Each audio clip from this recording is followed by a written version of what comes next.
Okay. Yeah, that's correct. Good morning. It is 8:59 a.m. Eastern Standard Time, and I'd like to call this meeting of the Michigan Strategic Fund to order. Before we begin, Natalie, please conduct a roll call to confirm board attendance. Dr. Affolter Kane, Present. Mr. Eklund, Here. Treasurer Eubanks, Present. Mr. Groen, Present. Mr. Hutcherson, Here. Mr. Cap, Here. Mr. Messer, Present. Mr. Myring, Present. Mr. Richardson.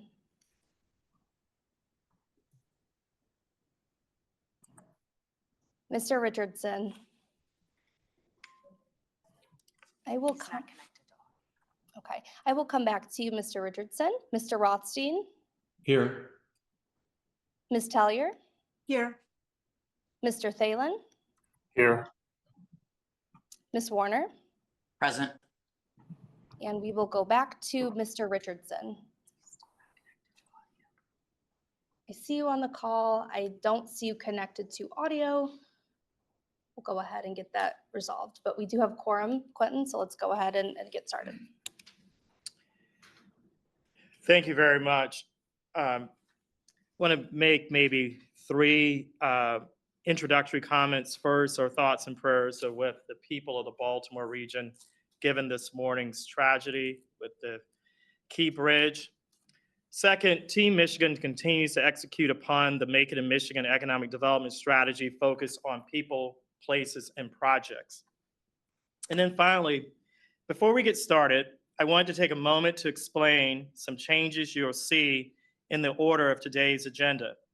The consent agenda includes a recommendation from the fund manager to adopt revisions to the public comment policy designed to improve our public comment process, allowing the board to complete its business while still providing the public its right and availability for public comment. Therefore, we will be beginning this morning's meeting with the consent agenda with public comment to follow. For those patiently waiting for the public comment opportunity, know that we will get to you shortly. To continue to ensure continuity with this hybrid meeting setting, I'd like to ask each of the board members, my fellow board members, to please identify him, her, or themselves before offering a motion. Additionally, Natalie will conduct a roll call for each vote. We will now move to the consent agenda. There are 6 items on the consent agenda today.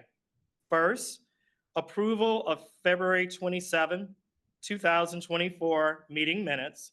Second, the Chelsea Rockwell LLC MCRP grant amendment. Third, Uptown Reinvestment Corporation performance-based grant amendment. 4, Selden Partners LLC MCRP amendment. 5, Wixom Site Redevelopment Project MBT Brownfield Credit Amendment. And then finally 6, the MSF public comment policy revisions. Are there any questions regarding the consent agenda? If there are no questions, a motion is needed to conduct a roll call vote. Do we have such a motion? Hutcherson moves.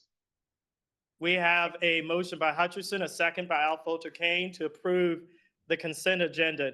Natalie, please conduct a roll call vote. Dr. Affolter Kane, Yes. Mr. Eklund, Yes. Treasurer Eubanks, Yes. Mr. Groen, Yes. Mr. Hutcherson, Yes. Mr. Cap, Yes. Mr. Messer, Yes. Mr. Myring, Yes. Mr. Richardson, Yes. Mr. Rothstein, Yes. Ms. Tellier, Yes. Mr. Thalen, Yes. and Ms. Warner. Yes. Thank you. Thank you, Natalie. The motion passes. We will next move to the public comment period, and Natalie will explain the public comment process for today's meeting. Natalie, I'll turn it over to you.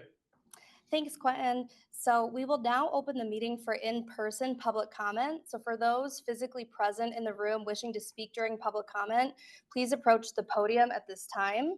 Please limit your comments to 90 seconds each. Groups are encouraged to designate one or more individuals to speak on their behalf.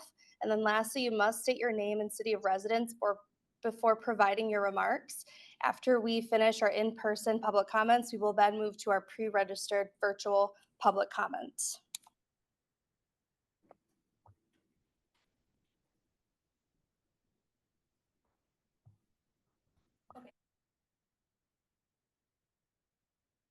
Yeah, you should be okay.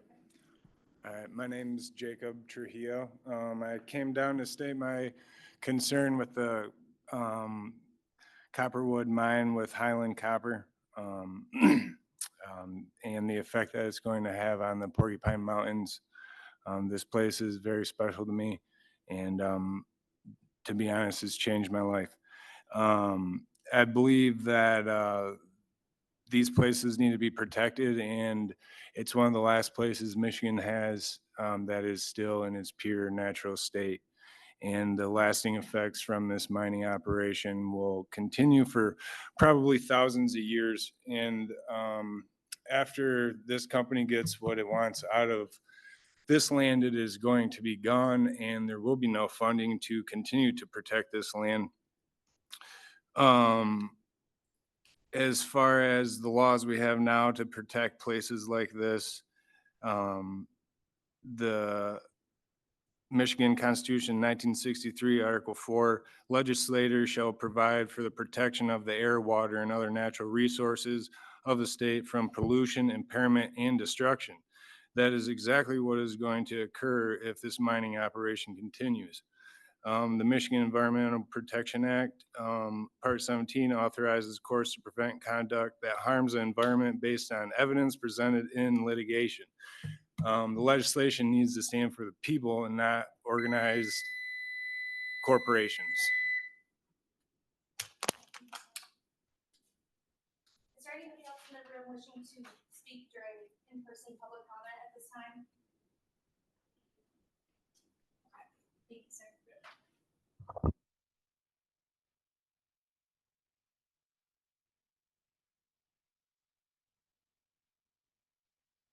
Okay, thank you. We will now transition to our pre-registered virtual public comments. We've received 101 virtual pre-registered public comments. We have 90 minutes for this portion of the agenda, and please limit your comments to 90 seconds each. For those of you who have pre-registered, I will call your name or the last 4 digits of your phone number to signal your turn to speak. Once your name or the last 4 digits of your phone number have been called, you must use the raise hand function, and I will prompt you to unmute your microphone. If you're dialed in on your phone, you'll need to press *9 to use the raise hand function. Once prompted, you will need to press *6 to unmute yourself if you are dialed in on your phone. And with that, we will begin with our virtual pre-registered public comments. Again, please keep your remarks to 90 seconds each. For our first virtual pre-registered public comment, I have Senator McBroom with a phone number ending in 6838. Are you on the line?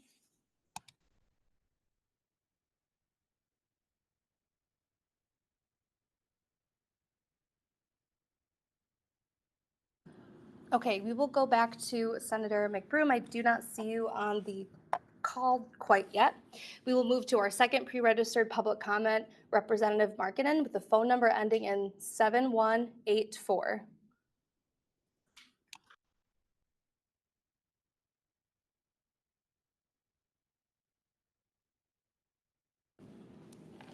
Okay, I do not see any hands raised at this time, so I will move on to our third pre-registered public comment, and I will come back to these two as time permits.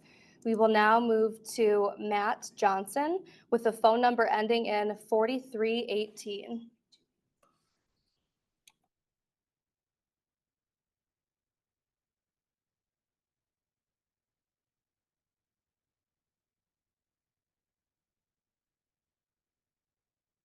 So I do see Representative Markkinen on the call. We will now ask you to unmute yourself, and then you have 90 minutes to provide your remarks.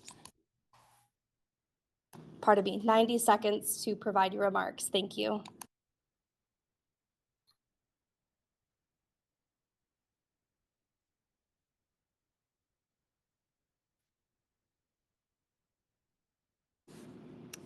Sir, your microphone appears to be unmuted. You can proceed with your public comment.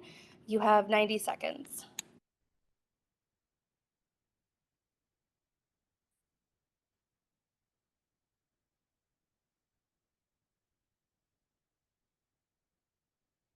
While we figure out the unmute issue with Representative Markkinen, we will move on to Matt Johnson as I see his hand is raised.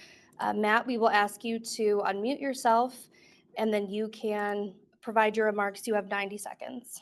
Good morning. Can you hear me okay? Yes, we can. Thank you. My name is Matt Johnson. I'm the Vice Chair of Invest UP. I live in Sands Township in Marquette County. For the last 15 years, I've worked at Eagle Mine, which has provided me the opportunity to stay here in the Upper Peninsula and raise my children.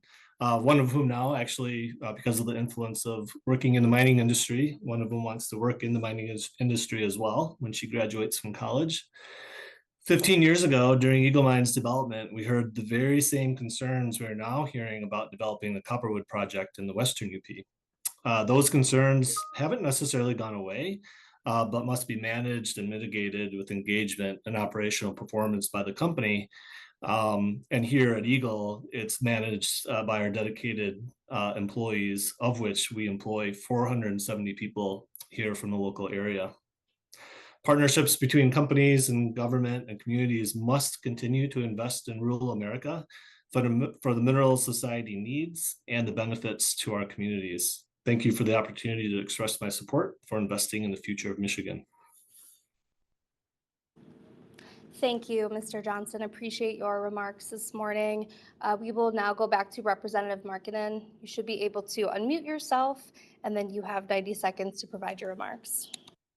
Good morning. My name is Gregory Markkinen. I am the state representative for the Western UP 110th District.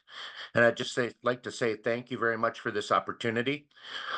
This would be an incredible boost for the Western UP's economy, not only for the Western UP, but for all of Michigan and the United States. Having another source of copper in the heartland of the United States is just an incredible opportunity to tap into a strategic mineral source. It also would offer an incredible amount of employment opportunities for the Western UP, and the spinoff would be just a ripple effect that would ripple across the Upper Peninsula and throughout the Upper Midwest. So I'd just like to say thank you, and this is an incredible opportunity for all of Michigan and all of the United States, and we'd ask for your support on this. Thank you. Thank you, sir. Appreciate your remarks this morning. We will now move on to Grayson Morrow with the phone number ending in 3702. Grayson, if you're on the line, please raise your hand.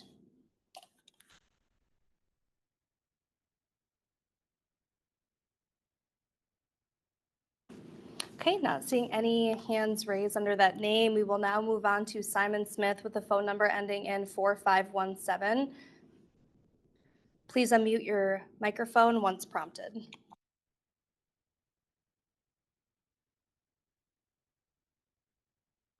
Okay, seeing no hands raised, we will now move on to our next pre-registered public comment under Jean Emmons with the phone number ending in 4659. Jean, please raise your hand if you're on the line.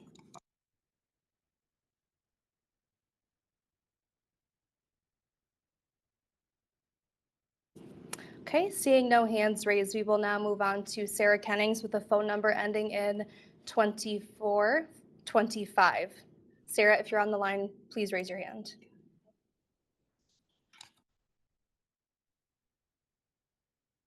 Hi, my name is Sarah Kennings. I'm a student at Michigan Technological University in Houghton, Michigan, where I study environmental science focusing on climate science. I'm also newly the president of the Michigan Tech's chapter of the Society of Wetland Scientists, and I'm a member of the National Forestry Honor Society. I feel strongly that the Copperwood project will be detrimental to the health of the ecosystem surrounding it, and it will only compound the effects of previous mining. The Upper Peninsula, particularly the Keweenaw and the southwestern shores of Lake Superior, where Porcupine Mountain State Park is located, is all too familiar with the legacy of extractive industry. We are still struggling with the effects of mining from the 1800s and 1900s today. Thousands of tons of stamp sands, the black coarse byproduct of processing copper, was dumped on or near the shores of Lake Superior and have caused serious ecological repercussions and negative human health impacts. Torch Lake, affected by the sands and located just about 10 miles northeast of Houghton, was delisted as a federal Superfund site only about 20 years ago. But you still can't eat the fish because of the high levels of arsenic, mercury, and PCBs that remain in its waters and ultimately end up in the tissues of fish, warranting fish advisories that warn the dangers of consuming them. This is concerning as it pertains to the Copperwood project because a further increase in these chemicals in the environment will disrupt one of the main industries in the UP, tourism, which has already suffered quite a bit of a blow this winter with an estimated loss of more than $3 million due to a short snowmobiling season. What will happen next when more of our fish and game animals are?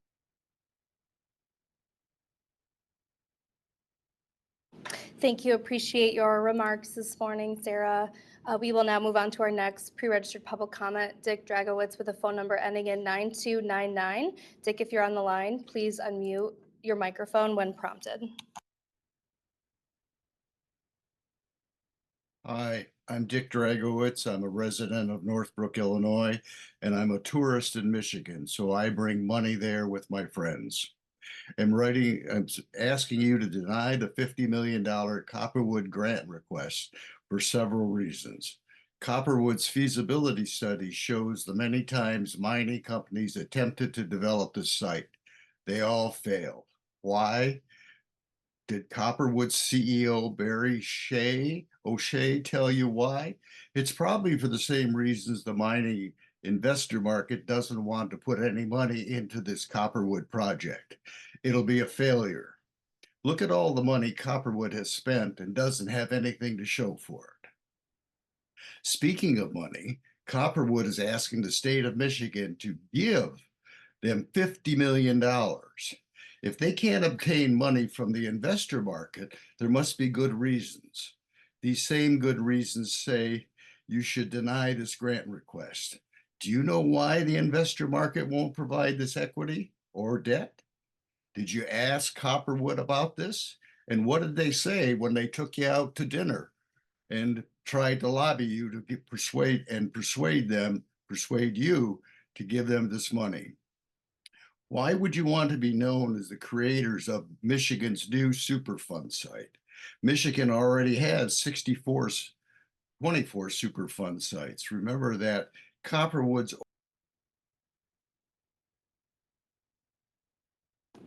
Thank you, sir. Appreciate your remarks this morning. We will now move on to Abby Fergus with the phone number ending in 9379. Abby, if you're on the line, okay, go ahead and unmute you. Hello, I'm a resident of Ann Arbor, Michigan. As of December and previous to that, I had been living on Lake Superior on Anishinaabe land, very close to the Porcupine Mountains. I'm a conservation biologist. I've worked for a long time for the Bad River tribe, along with other tribes, and this is me expressing my opposition, along with others, to the $50 million grant for Copperwood. It is not wise to repeat history that we've already seen play out over and over again. In the Upper Peninsula, there's many harmful effects, not only to the ecosystems we rely on, but to tribal nations who have more rights to this land than any of us who are not indigenous. You can just see it if you are familiar with the Upper Peninsula, and I've driven across it many times to visit Michigan, where I'm from. When I lived in northern Wisconsin, you can see the legacy of economic depression that the mining left in its wake. And we should be investing this money into regenerative careers in renewable energy. Thank you, Abby. Appreciate your remarks this morning. We will now move on to Guy Ryder with the phone number ending in 2776. Guy, if you're on the line, please raise your hand.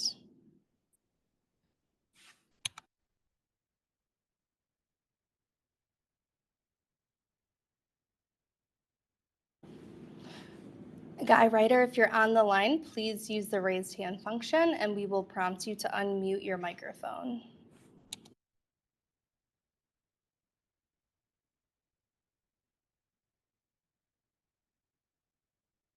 Hello, can you hear me?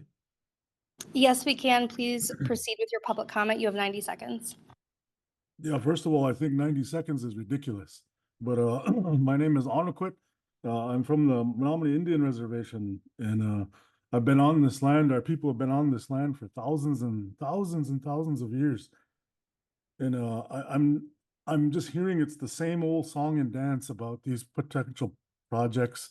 It's always about jobs. It's always about money. If you took that out of the equation, what are they really pushing for? What are people really talking in favor of a project like this? I feel like you should deny this $50 million grant.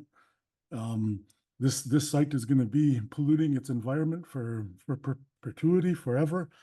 I expect that you'll do your due diligence and talk with local tribes about archaeology, about all the things, the sacred sites that are within this project area, Lake Superior itself.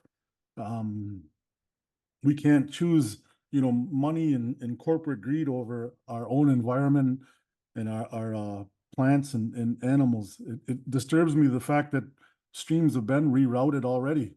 And I'm not sure about an EIS. I'm not sure about what kind of work was done to work with the tribes to make sure that their voices are heard, that their archaeology is protected, their sacred sites are protected.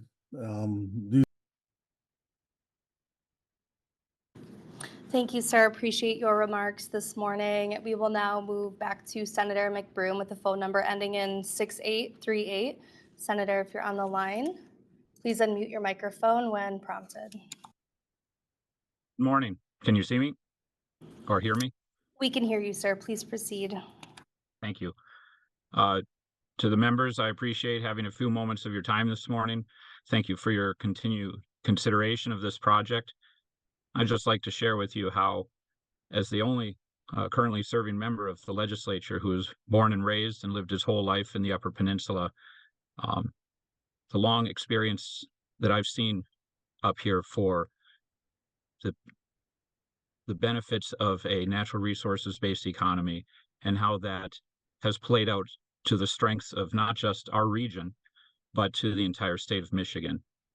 Whether it's Henry Ford investing in our forest products, whether it's the continued Tilden mine that's supplying to the automotive industry, the history of copper mining in the Upper Peninsula has been a benefit to the entire state of Michigan for a very long time. And the west end of the Upper Peninsula has suffered over the last several decades due to a real lack of investment from both at the local level and from the state level. And this opportunity is a prime moment for the UP to share its strengths with the entire state of Michigan, with the entire economy. And when it comes to the beauty of the region, it's unparalleled. Everyone says that. You'll hear that again and again today. And yet mining up here has been an active part of that for over 100 years. And now the technology, the information, the regulations that we have in place can allow it to take place in ways that are far surpassing what was done in the past. Thank you, McBroom. We appreciate your remarks this morning. We will now move on to our next pre-registered public comment under Nicole QA Biber with the phone number ending in 9954. Nicole, if you're on the line, please raise your hand and we will prompt you to unmute.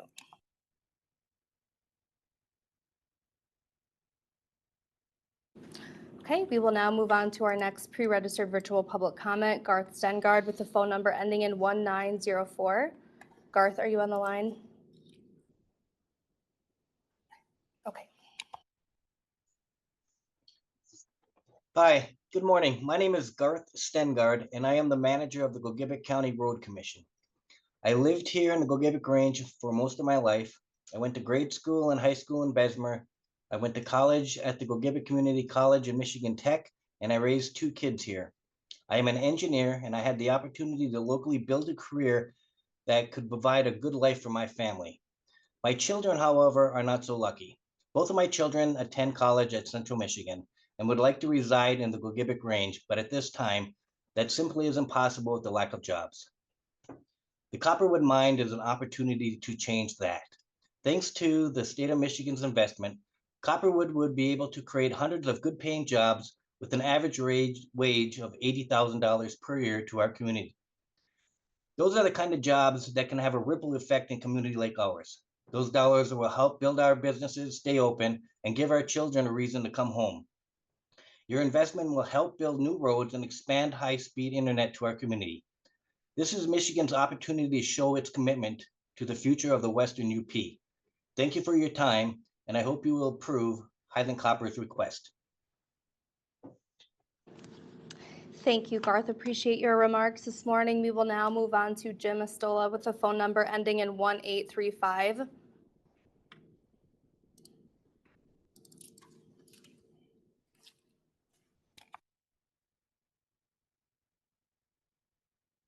Good morning. Can you hear me? Yes, sir, we can hear you. Please proceed with your public comment. Okay, my name is Jim Estola. I own Rick's Auto, a business out in North Ironwood. I was born and raised here, and I'm in the middle of raising 11 children here. I'm asking for your help today for funding for the Copperwood Mine. We do need the good paying job source that would help keep our children here, not to mention the economic trickle-down effect it would have on our entire area. As a family, we do enjoy Little Girls Point, Black River Harbor, Presque Isle Park, and I believe we can operate this mine and keep the natural resources we have here. Thank you for your time. Thank you. Appreciate your remarks this morning. We will now move on to Paul Holtz, the phone number ending in 2814.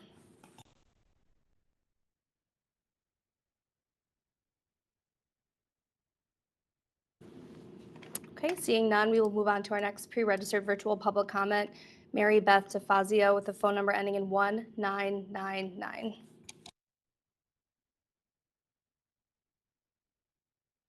Can you hear me? Yes, we can. Please proceed with your public comment. Good morning. My name is Mary Beth DeFazio. I'm the president of the Lake Gogebic Area Chamber of Commerce, and I'm also a local business owner as our family owns and operates AJ's Lodge and Oven in Bergland, about 20 miles from the Porcupine Mountains. I've lived here for years, and I've seen the impact of the loss of jobs and the loss of population from 2 perspectives, a business perspective and a personal standpoint. When mines left in the past, so did other businesses, so did jobs, so did people, and it left us with a shell of a community and very few people. Our resort economy relies on tourism, and when there's no tourist season, there is no business. That makes it nearly impossible to attract and retain quality service industry employees when you can only offer them seasonal employment of 8 to 10 months a year. We need something to come in and build up our economy. The mine would bring more jobs into our town, create new jobs, allow existing businesses to expand their hours and offer full-time, year-round employment, which would help us attract quality talent. Your investment in the Copperwood Mine would provide the boost our businesses and our economy needs. Thank you for your time. Thank you, Mary. Appreciate your remarks this morning. We will move on to Jay Congas with a phone number ending in 1549. Jay, are you on the line?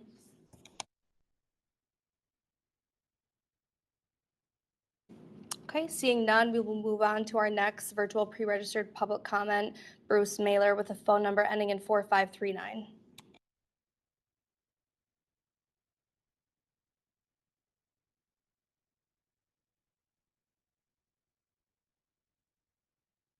Good morning. My name is Bruce Mahler. I'm the Marinesco Township Supervisor. In 2018, the state of Michigan pulled out the Ojibwe Correctional Facility, which is located in our township, taking 240 jobs and many families away from us. During that time frame, we had many meetings with the state, MEDC, the Governor's Office, Department of Corrections, and we were assured and commitments were made that they would try to mitigate this great loss to our township and our county. That's been 5 years ago, and I've seen no mitigation. We are now at a point, and during those meetings, the Copperwood project was held out as one of the things that could mitigate this loss. We're now at a point where you have the ability to make good on those assurances and commitments made to us by the state. The only thing I have seen so far is a loss of revenue sharing, seen a loss to our libraries. I've seen us having to raise taxes on our property owners to try to make up that loss due to the loss of that facility. Now is the time to make good on your commitments. Now is the time to do the right thing and to help us build our economy back here again. Live up to your commitments. Support the Copperwood project. Thank you so much for your time. Thank you, Mr. Mahler. We will now move on to Mandy Lake with a phone number ending in 0669.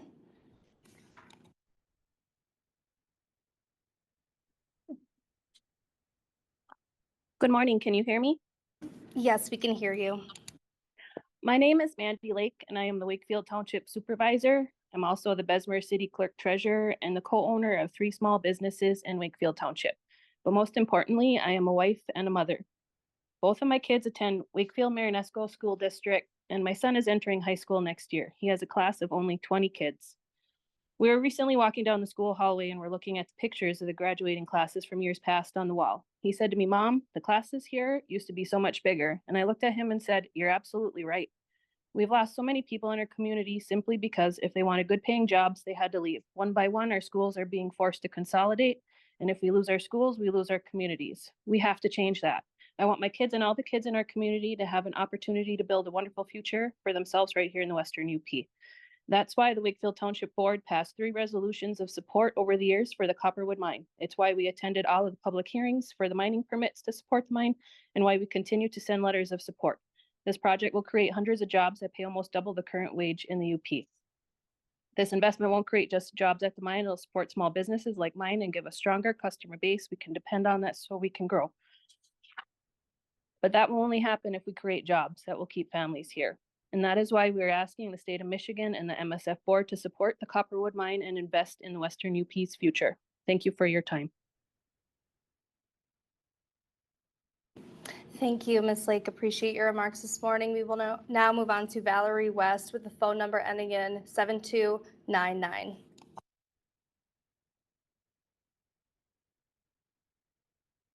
Okay, seeing none, we will move on to our next pre-registered virtual public comment, Johnson Bridgewater with the phone number ending in 2288. Good morning. Thank you all for an opportunity to speak. My name is Johnson Bridgewater. I'm a resident of Gogebic County, and I settled in Gogebic County because of the natural beauty of the area. I'd like to share some concerns about the funding of a project that is claimed on their website and in their press that they're fully permitted. So my concerns are you're considering giving a $50 million grant, not a loan, a grant to a project that is not actually fully permitted, despite what they say. The air quality permit is in process at this point. It still has yet to even have its public comment period. I'm also concerned about the fact that it does not have a final dam safety permit. It has a temporary safety permit. The project still requires full engineering. None of that has happened yet. They have not even submitted a first draft of final engineering. I'd also like to talk about the fact that their mining permit itself is not effective. This is very important for you all to understand. They have a mining permit that is classified as issued but not effective. To make that permit effective, they have to secure both bonding and financing. And in light of what has happened with the tailings dam situation around the world in the last few years, bonding for facilities with tailings dams has become incredibly difficult. And secondly, I would like to point to the fact that you have one state agency or entity, I should say. Thank you, sir. Appreciate your remarks this morning. We will now move on to a phone number ending in 8403.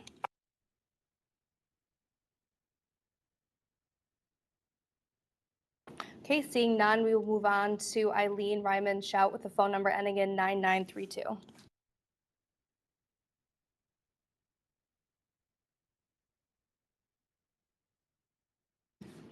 Okay, seeing none, we will now move on to Ryan Stern with the phone number ending in 7030.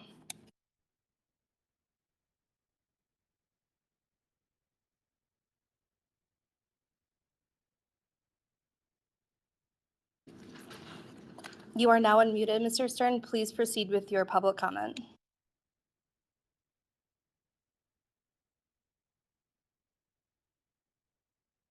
I see that your microphone is unmuted, Mr. Stern, but I cannot hear you. At this time, I will move on to our next pre-registered virtual public comment, and I will come back to you. We will now move on to Mike Smith with the phone number ending in 7498.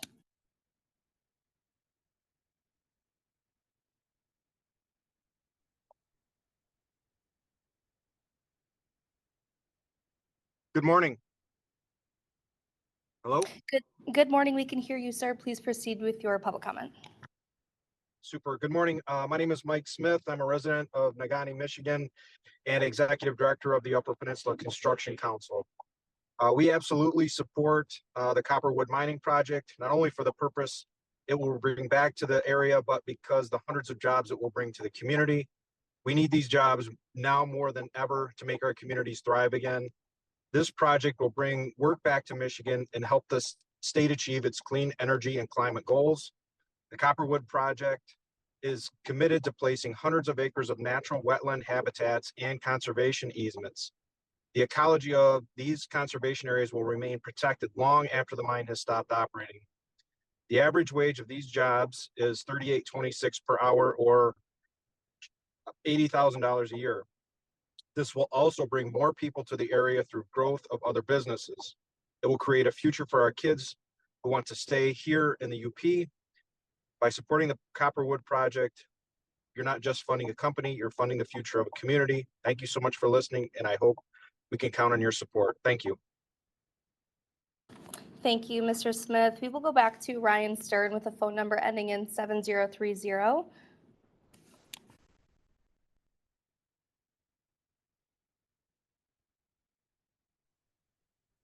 Can you hear me now? Yes, we can hear you. Please proceed with your public comment. Good morning. My name is Ryan Stern. I was born and raised in Marquette, Michigan.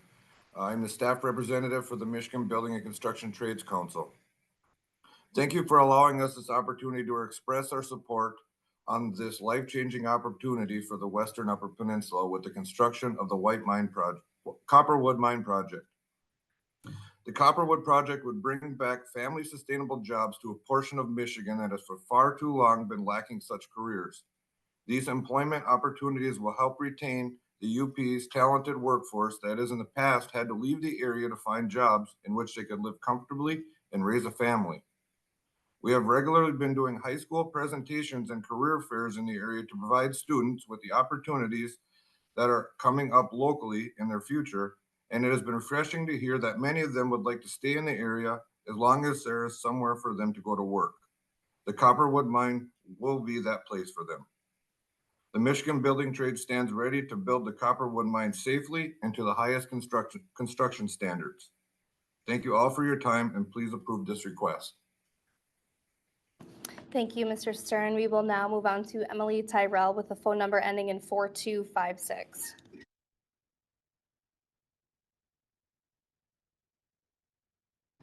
Okay, seeing no hands raised, we'll move on to Seth Bernard with the phone number ending in 7796.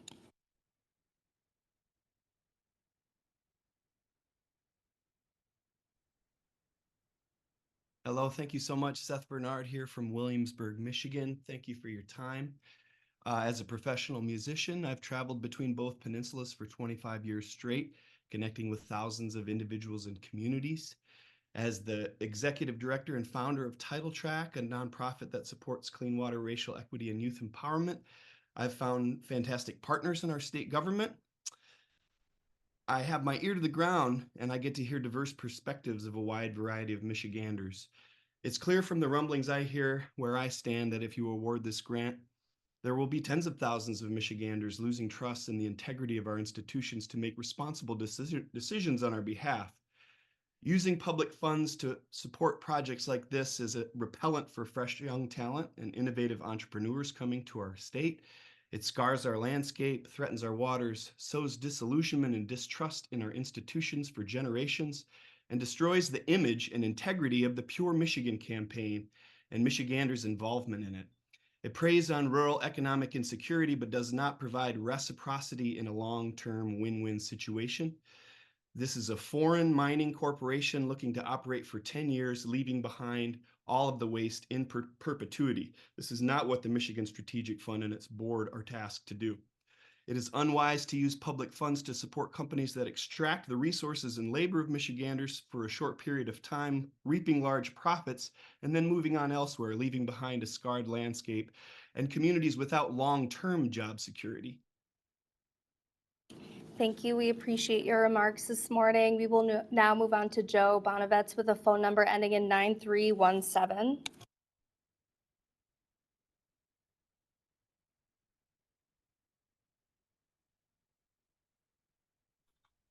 Hello, can you hear me? Yes, we can hear you. Please proceed with your public comment. Thank you. I'm a 74-year-old Vietnam veteran who's lived in Bessemer, Michigan his entire life. I returned from the Army and I became a mailman in Bessemer, where I delivered mail for most of the town for 32 years. I also spent 24 years on the Bessemer City Council, and I'm now finishing up my 18th year on the Gogebic County Board of Commissioners. I also sit on the UP Michigan Works Board. I sit on the Western UP Planning and Development Region Board.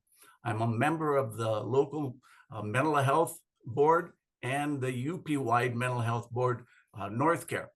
And I represent the UP on the Michigan Association of Counties Board of Directors. I'm asking or urging you to support this Copperwood Mine project. My home is 15 miles from the mine. I've grown up here, lived here. I've seen people, heard people. They're all in support of this for the economic development of this area. And it's not just Gogebic County. It's Ontonagon County, Houghton County, Baraga County, Iron County. So please, there is so much at stake for us to be able to thrive and extend living in this area if you would help this portion of the state of Michigan, 550 miles from Lansing. Thank you so much for your time, and I wish for your support.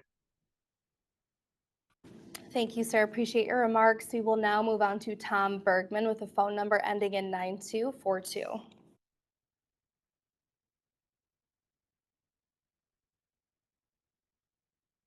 Hi, good morning. My name is Tom Bergman. I'm the Community Development Director for the City of Ironwood, and I'm speaking in support of funding the Copperwood Mine. Copper is a critical component in electrical vehicles, and the Copperwood Mine will produce 675 million pounds of copper for use to produce those electric vehicles. This initiative will also help bring critical supply chains home to Michigan. Right now, we rely mostly on foreign sources. This project offers a unique opportunity to jumpstart our local economy and bring hope to a community that has seen nearly 100 years of population decline. The Copperwood Mine will bring hundreds of jobs to a community to help us build a sustainable economy during the life of the mine and beyond. Let's bring this resource we need back to our community. Thank you for your time, and thank you for considering Highland Copper's request. Thank you. We will now move on to Bruce Noren with a phone number ending in 4854.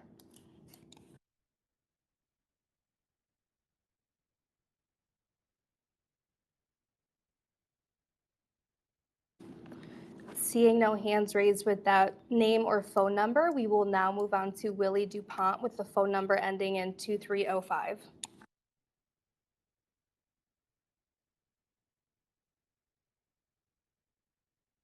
Hi, can you hear me okay? Yes, we can hear you. Hi, my name is Willie DuPont. I'm the village manager of the village of Ontonagon. I'm currently sitting roughly 10 miles from the Copperwood project. I've been a Uper my entire life, and I've lived here since 2005. Since I've lived in this area, I've seen nothing but young people leaving because there just aren't good available jobs in our area. The Copperwood mine is an opportunity to change this. Thanks to the state of Michigan's investment, Copperwood would be able to create close to 400 solid, good paying jobs with an average wage of 80 grand a year, which would be a huge deal for my entire area. Those dollars would help our local businesses stay open and give our kids a reason to come back home and stay and build here. I'm very fortunate to get a job in the UP, but there isn't a lot of opportunity like what I have. This would be that. This is an opportunity to bring an environmentally sound copper mine to the Upper Peninsula, which will not only revitalize our regional economy, but it will lessen our state and national dependence on foreign supply of copper. By supporting Copperwood, you're not just funding a company, you're funding the future of our community. I'd like to thank Copperwood, the state of Michigan, and the MSF for hearing me out, and I hope you can count on your support. So thank you very much. Thank you. We will now move on to Allison Joyce with a phone number ending in 9931.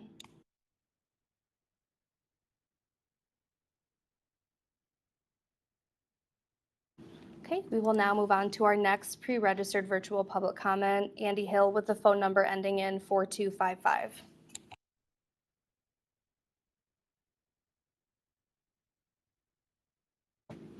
Seeing no hands raised under that name or phone number, we will move on to Glenn Stevens with a phone number ending in 3569. Can you hear me okay? Yes, we can. Please proceed with your public comment. My name is Glenn Stevens, and I serve as Executive Director of MishAuto, Michigan's statewide automotive industry association.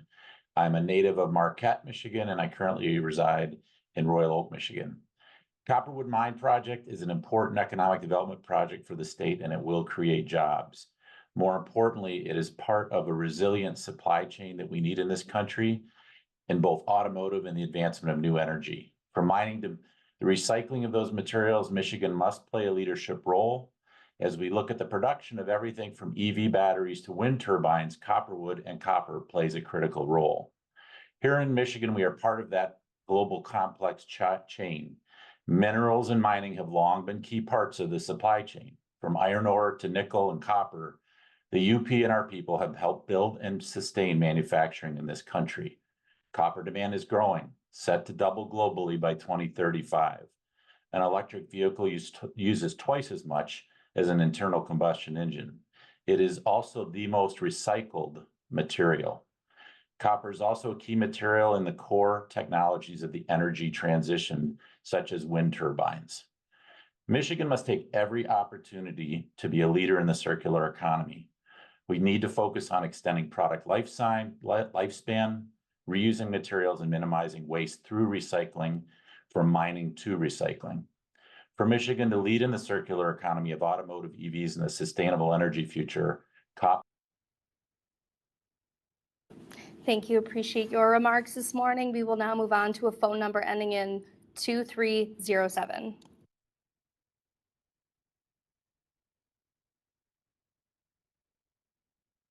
Okay, seeing none, we will move on to Sarah Bowe with a phone number ending in 2640.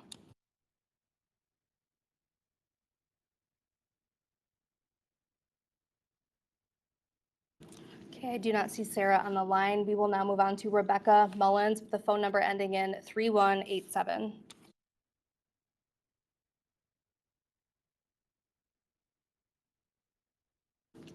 Okay, not seeing Rebecca on the line. We'll move on to Deb Brunel with a phone number ending in 5156.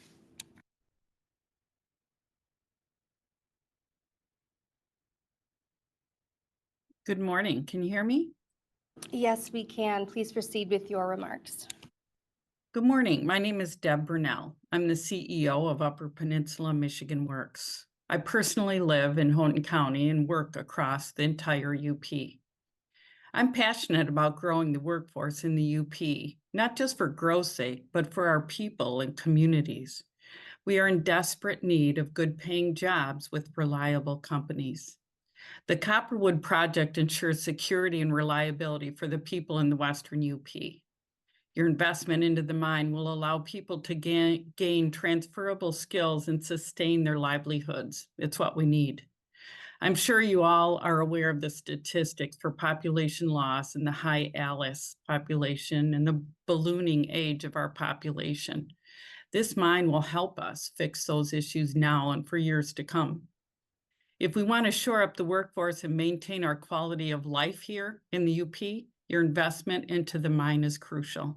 Thank you for your time. I truly hope you approve Highland Copper's request. Thank you, Deb. Appreciate your remarks this morning. We'll move on to Jerry Warnema with a phone number ending in 2580.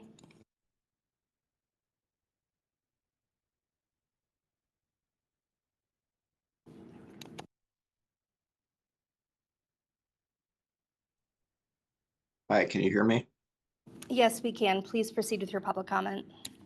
Okay, again, I'm Jerry Warma, the Executive Director of the Western UP Planning and Development Region, a regional organization that fosters stable and diversified economies in the Western UP. We recognize the value of all elements of economic and community development, from extractive industry to tourism and quality of life.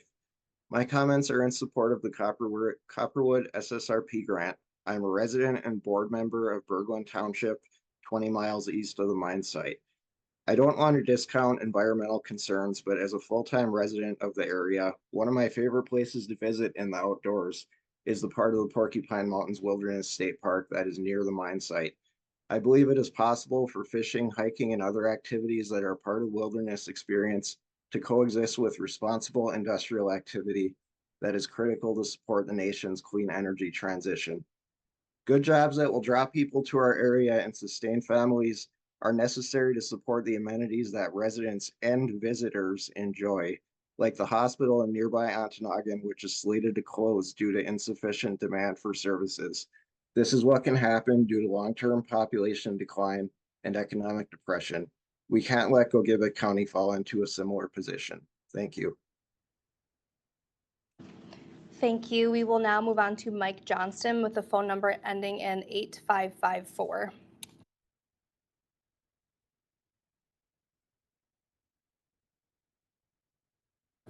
Okay, seeing nobody with their hand raised under that name, we will now move on to Jim Delmont with the phone number ending in 8104. Hello, my name is Jim Delmont. I'm president owner of MJ Van Dam, a UP-based construction company with over 25 years experience in civil construction, mine support, and material management. We employ nearly 200 people and are very active in the communities in which we work. We take great pride in our work, and we deeply care for this project. This mine will grow local businesses and provide many jobs to our local and UP economies and the entire state of Michigan. We have seen firsthand the trickle effect and the experience of what it can have on these individual communities. Copperwood is critical to not just providing Ironwood and Wakefield, but the future of clean energy technology throughout the state of Michigan. Copperwood will also provide a solid foundation for families to grow, live, and stay in the UP. Thank you for your time, and I please hope the Copperwood project receives the support it needs for the funding it needs for this project. Thank you, Jim. Appreciate your remarks. I see that Mike Johnson is on the line with the phone number ending in 8554. Mike, please unmute your microphone when prompted. Thank you. Mr. Chair and board members, I'm Mike Johnston, Executive Vice President of Government Affairs and Workforce Development at the Michigan Manufacturers Association. Thank you for the opportunity to offer MMA's strong endorsement of the Copperwood Resources Project in Gogebic County. The strength of Michigan's robust manufacturing history is rooted in both innovation and capitalizing on our rich natural resources. The economic impact of the $425 million investment will be statewide, as it will support production of 3.7 million electric vehicles. However, the greatest impact will be felt locally in Gogebic County. The project will create 380 new jobs in a county which currently employs only 5,706 people with a population of just 14,361 people. These new jobs alone will increase total employment by 7%. Moreover, these high wages, ranging from $80,000 to $120,000, will be approximately double the current per capita income in Gogebic County of $47,559. MMA encourages the MSF board to support this project, continuing our robust economic legacy of driving innovation and economic growth by capitalizing on our natural resources. Thank you very much. Thank you. We will now move on to Chelsea Morris with the phone number ending in 1677.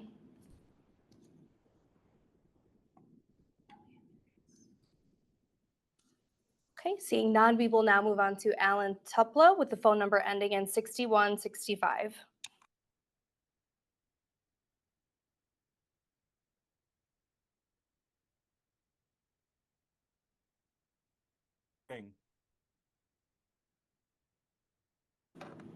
Alan, you are unmuted. Please proceed with your public comment.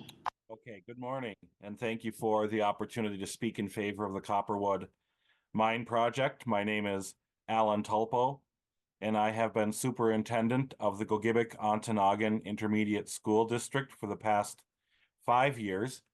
The Gogebic-Ontonagon Intermediate School District serves schools in both Gogebic and Ontonagon County, and we partner with many community organizations and businesses to enhance opportunities for students.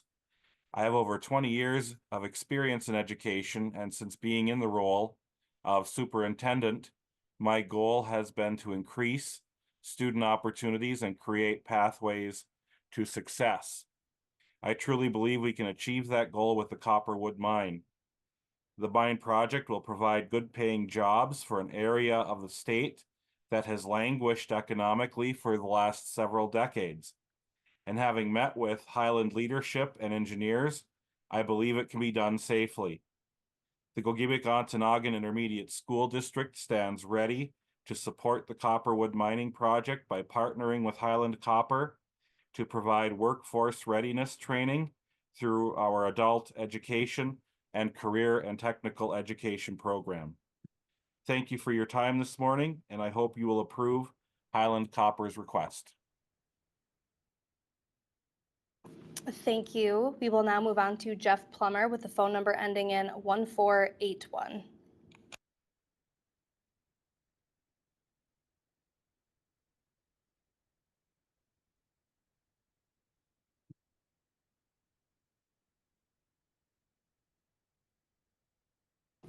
Jeff, I see that you are unmuted. You can proceed with your public comment at this time.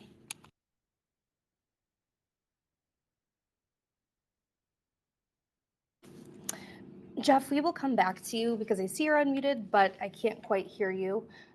We will move on to Christy Manning with a phone number ending in 9960. Good morning.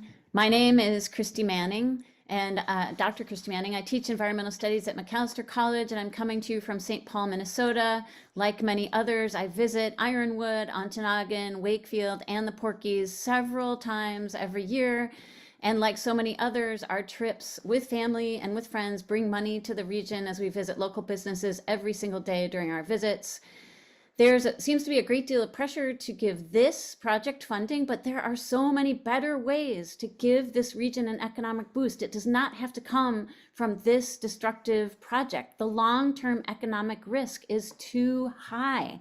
Michigan Strategic Funds should spend their money in a way that creates longer-term positive impacts. For one, Minnesota Environmental Partnerships research has shown that demand for copper is not as strong as the mining company suggests. Second, believing that this project can be done safely is naive. The data shows that this project is not environmentally sound. Mining projects like this always leak toxic waste into the nearby environment. This is next to Lake Superior and the Porcupine Mountains. There is only an 11-year working life of this mine. They will leave behind a huge waste containment pond that the mining company will have no incentive to maintain once the money has stopped from the mine. The long-term impact is just, the risk is too high. Third, I work with college students and they are worried about climate change and environmental destruction. They're not interested. Thank you. We appreciate your remarks this morning. I'm going to go back to Jeff Plummer with a phone number ending in 1481.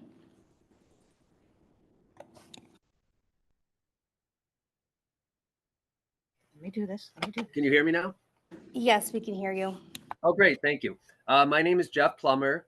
I'm a longtime UP resident. I have to chuckle at a few of the comments from government paid officials or politicians that we need domestic sources of copper when this is a foreign company that we'd be subsidizing with this grant.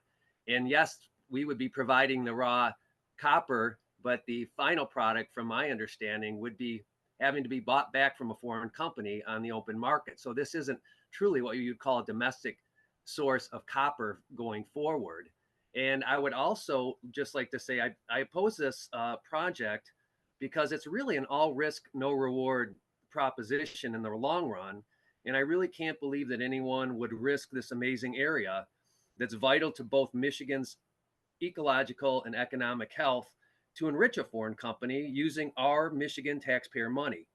I would hope you would say no to this grant because it puts at risk the most important economic driver in the Western UP, which is the tourism that the Porkies and Lake Superior support.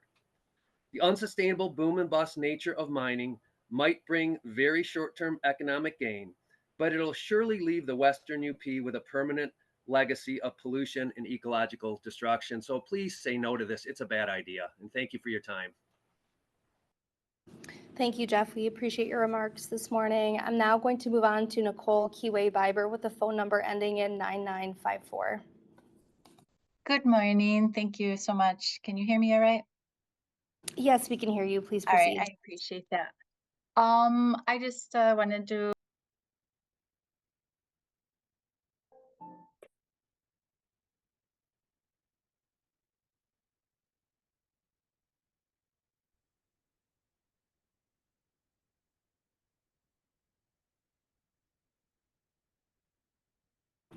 Apologies, Nicole, we had a bit of a technical difficulty. okay, that's Did fine. you- I'll begin Apologies. again. Yep, we'll Sure. restart your 90 seconds, so please proceed. I appreciate it. I'm a tribal citizen of the Little Traverse Bay Bands of Odawa, and just someone who's trying to do what I can to contribute to the revitalization of our cultural lifeways and teachings. I want to say, I think anyone observing can see the strategy of just continuing to squander the water, the ecological balance of the land is a really bad strategy. It's not working out well. We're at the sixth mass extinction.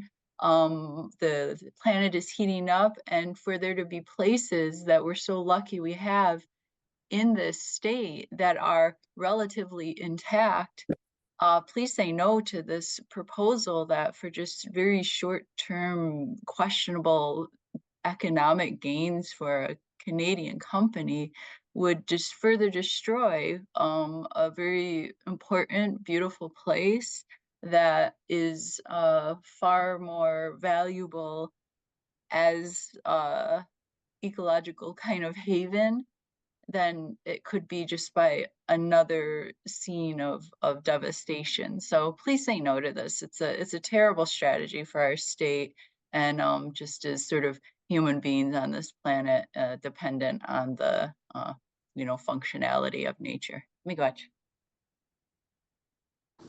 Thank you, Nicole. We will now move on to Jay Congus with a phone number ending in 1549.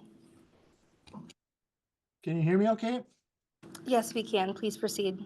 My name is Jay Kangas, and I'm the supervisor for the Charter Township of Ironwood. The Ironwood Township Board has passed a unanimous resolution of support for the Copperwood mine. The history of mining on the Gogebic Range defines who we are. Bringing an environmentally sound copper mine to the Upper Peninsula once more will not only revitalize our regional economy, but it will lessen our state and national dependence on foreign supply of copper. I've been attending these meetings for a while now, and I listen to all the support for the great projects that come before this board. But what makes our community different is that when it comes to jobs and opportunities, this is it for us. The jobs and companies that we have relied on for decades have gone. But there are still those of us who are here, those of us who want to raise our families here, and know that there will be jobs here that will not just allow us to survive, but to thrive.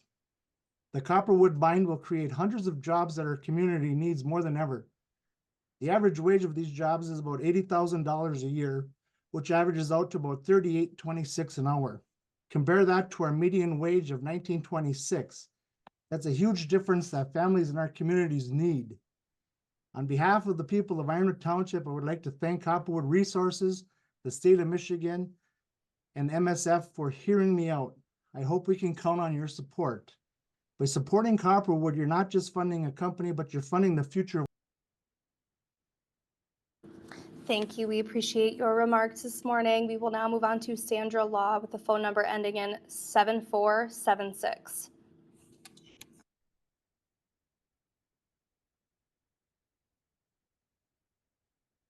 Hi, I have a home in this area and have generations of family who have lived in the areas surrounding the Porcupine Mountains, and I strongly oppose the grant to Copperwood Mine Project. I've spent over 11 years of my earlier life getting degrees in various areas of science and have spent my entire working career in healthcare. If I had $50 million dropped into my lap, I can safely say that this Copperwood project is not something I would even put one penny in, based on the potential harm to the environment through pollution and runoff that would occur, in addition to the devastating consequences that will occur when the proposed tailings dam fail at some point and spill toxic waste into the body of water that is 10% of the world's fresh water. This is the sort of situation that, because of its potential environmental, economic, and social negative impact, could go down with a similar negative connotation as the Exxon Valdez and other environmental disasters caused by companies. What I would put $50 million into, among other things, is infrastructure that focuses on the recreational and educational activities surrounding the Porcupine Mountains, the largest state park in Michigan, and beautiful Lake Superior that draws so many visitors and is enjoyed by so many locals and provides food and economic support to Indigenous people. Michigan can do better than what is being proposed by this mine. Thank you. Thank you. Appreciate your remarks this morning. We'll now move on to Tara Reddington with a phone number ending in 7012.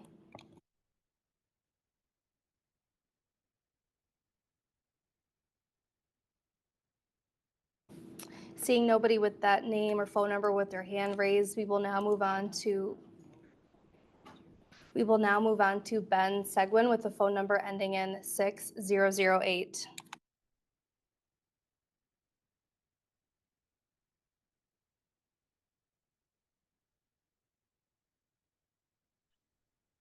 Hi, this is Ben Seguin. I'm a retired federal employee. I hold a master's degree in environmental studies from the University of Michigan, Dearborn.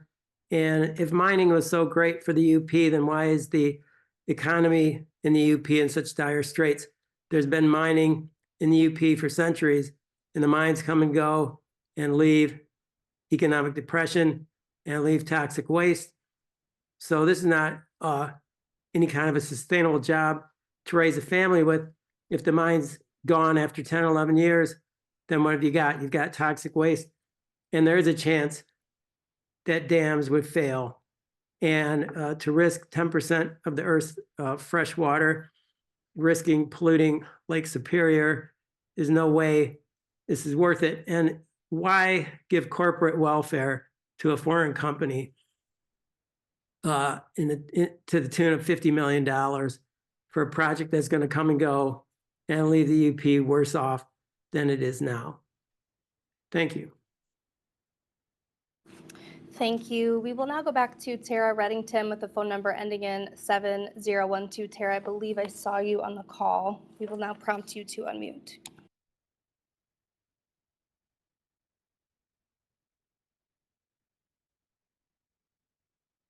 Hi, my name is Tara Reddington, and I live in Gogebic County.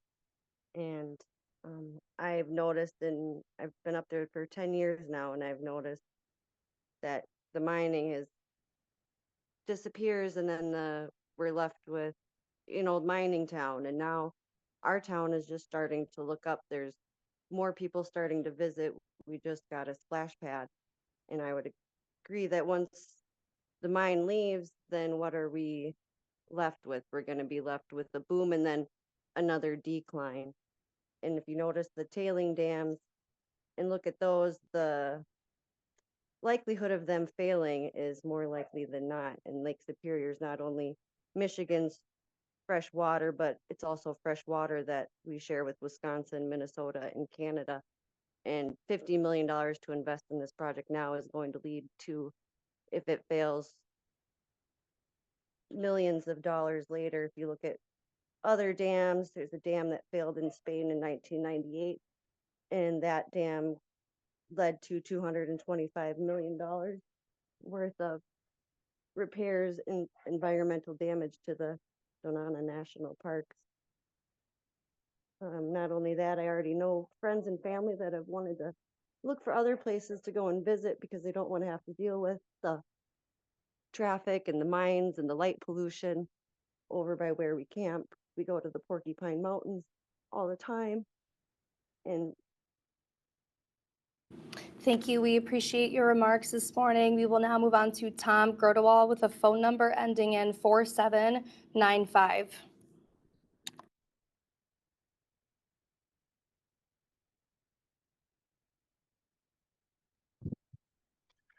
Hi, Tom Grotwell here, Wakefield Township. I do think it's amazing that despite your last minute change in the hour of the meeting, everybody speaking in favor of the mine, that our business leaders happen to get the memo. But moving on, we have a petition of 15,000 signatures, 8 out of 10 of which are Michigan residents who oppose the development of Copperwood Mine. Many of those signature signers are people who pay taxes and they would be funding this mine, so we should take their opinion seriously. Proponents of the mine have cited revitalization of the area, but they haven't cited a single shred of evidence.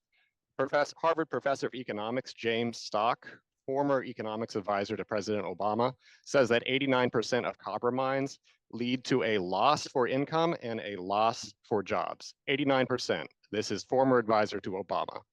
The jobs that have been projected are 380, but 5 years ago, they projected 250. We have to recognize these are just speculative models. They plug in numbers and get something beneficial to pop out. Moreover, many of those jobs, the proposal itself says, will come from Eagle Mine. Once Eagle Mine closes, specialized workers will come over. So lateral job transfer is not job creation.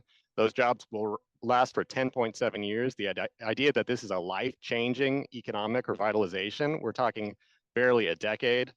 Finally, people say that this region is poor and that's why we need the mine. But mining is the reason this region is poor. If you fund this mine, it's akin to giving a junkie a fresh syringe. They might feel good for a few moments, but it's not going to last. Thank you, Tom. We appreciate your public comment this morning. I will now move on to a Jamie Scriba with the phone number ending in 3515.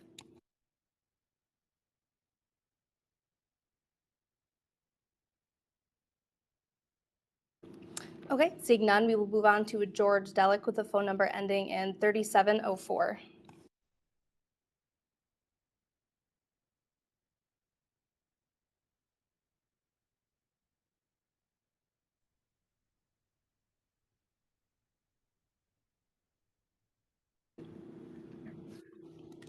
George, your microphone is unmuted. You can proceed with your public comment. You have 90 seconds. Hello, my name is George Delich, owner of a small business here in Wakefield and Guyabic County. The Copperwood mine would only help my business, not hinder it. More people working directly correlates to more people contributing to our businesses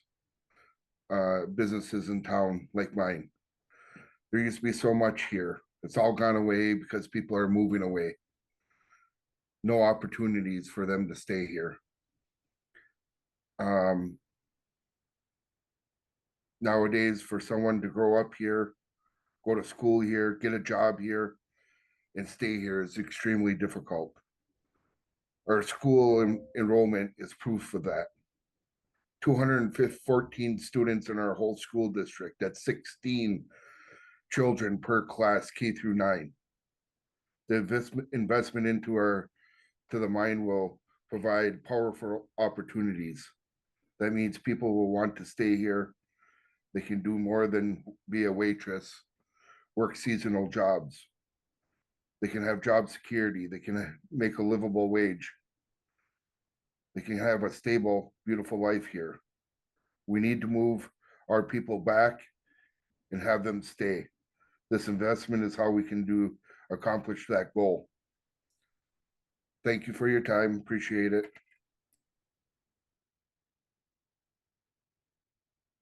Thank you. We appreciate your remarks. I will now move on to Vicki James with a phone number ending in 4354.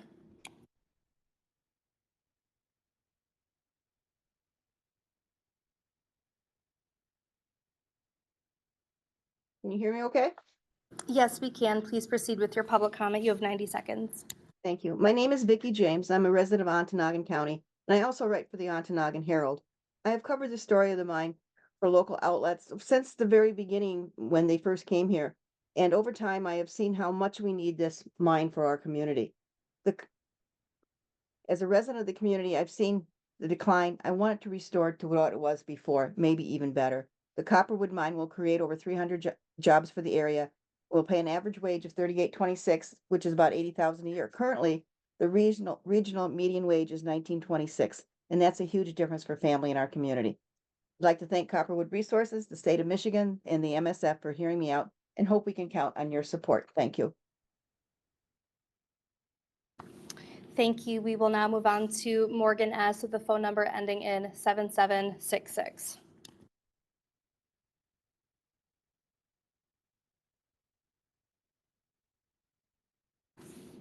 Seeing none, we will now move on to Colleen Kingsbury, phone number ending in 5679.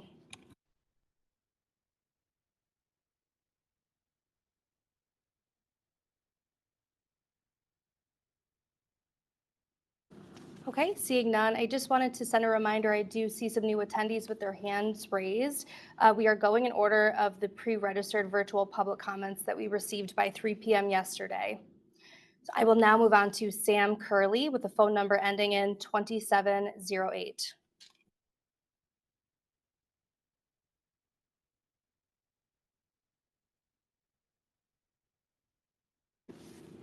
Okay, Sam, if you're on the line, please use the raise hand function and we will prompt you to unmute your microphone.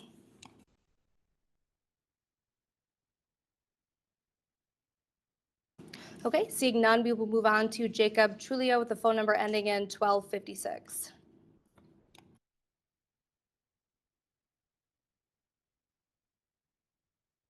Okay, we will now move on to Jennifer Haver with the phone number ending in 0397.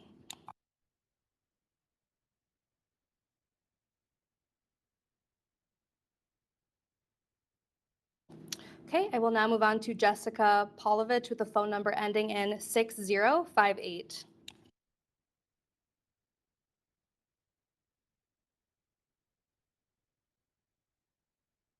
Can you hear me?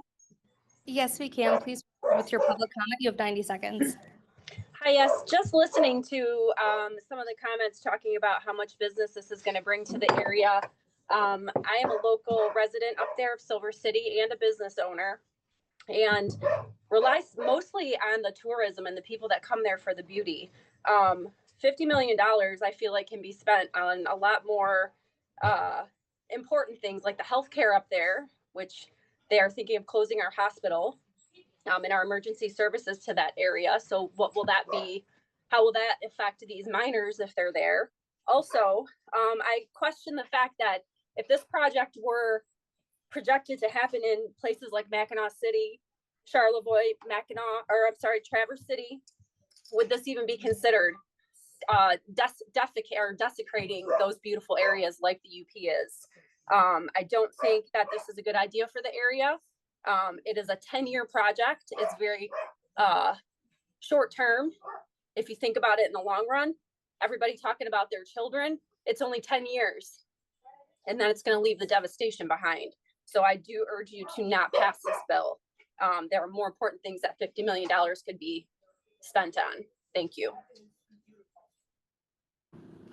Thank you, Jessica. We will now move on to Al Jeddix with the phone number ending in 4399. Al, if you're on the line, please use the raise hand function. Hello, can you hear me? We can. Please proceed with your public comment. My name is Al Jeddix. I'm the Executive Secretary of the Wisconsin Resources Protection Council. I would urge every board member to look at the map of the proposed mine and waste disposal facility. You will notice that the largest area of the site is the 323-acre tailings containment facility. The next largest area is the ore waste stockpile. Taken together, the acid-generating mine wastes cover approximately 350 acres of the mine site. Therefore, this proposed project is more accurately described as a permanent waste storage facility. The risk of a catastrophic tailings dam accident that would discharge toxic waste into Lake Superior are greatly increased with an underfunded exploration company that has every incentive to cut costs on the maintenance and repair of its tailings dam. While ore production generates money, tailings consume money and are viewed by mining companies as unprofitable. In the last 10 years, the failure rate of tailings dams has remained at roughly 1 failure every 8 months, or about 3 failures every 2 years. This is an irresponsible use of taxpayer funds to support a permanent waste disposal facility next to Lake Superior. Thank you. Thank you. We will now move on to Emily with the phone number ending in 4730.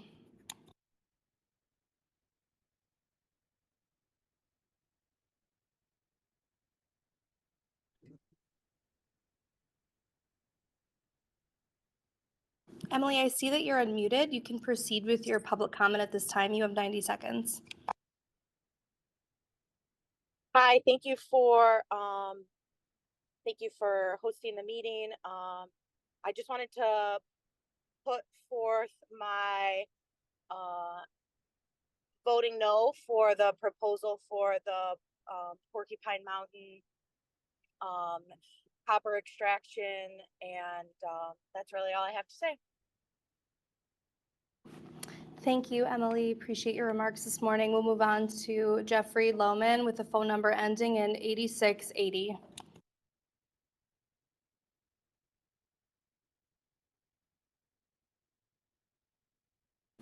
Okay, seeing nobody on the call with that name or phone number with their hand raised, we'll move on to Sean Montgomery with the phone number ending in 5892.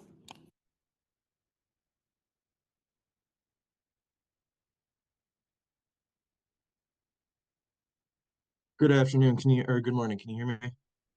Yes, we can. Please proceed. All right, so I just want to highlight, it seems that a lot of people that are in support of this project haven't really gone through the details of the feasibility study update provided by Copperwood Project in April of 2023.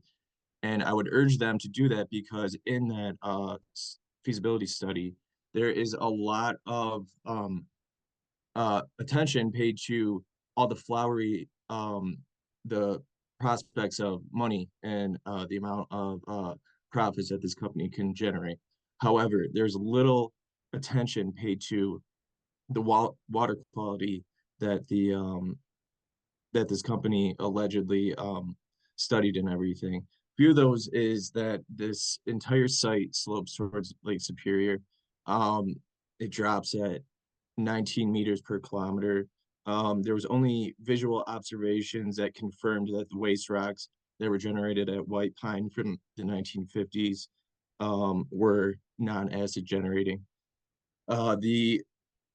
So for approximately 10 years for a government subsidized project to only support a couple hundred employees, only some of which are going to be Michiganders, just to sacrifice the most important natural resource, which is fresh water, is a waste of every Michigander's taxpayer money. For the reasons listed above, I strongly oppose the gross misuse of taxpayer money.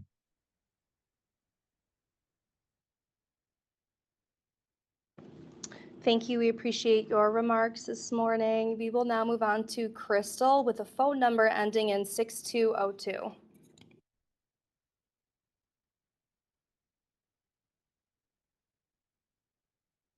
Seeing nobody on the line with their hand raised under that name or ending in that phone number, we will move on to Karina Parrish with the phone number ending in 2306.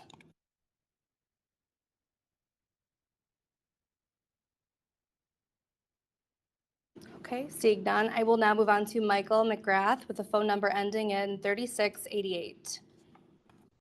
Hello. Hello, we can hear you. Please proceed with your public comment. You have 90 seconds. Hello, I'm Michael McGrath from Gogebic County, and I urge you to vote against Copperwood. There are a few economic reasons why you may be considering the funding of Copperwood, including the cost of inaction. However, aside from the fact that 1.5% ore grade would mean producing millions of tons of toxic waste for a small amount of extracted copper that would be used for the profit of an unproven Canadian business. I then ask you to consider, what about the cost of inaction for not preserving our Great Lakes? In Lake Superior, which is 10% of the world's fresh water and a resource in growing demand, as you can see out west. Or consider the cost of inaction for not preserving our Michigan wilderness that is the focal point of Michigan's $2 billion tourist economy. Thank you. Thank you, Mr. McGrath. We will now move on to Sam Stoffer with the phone number ending in 8931.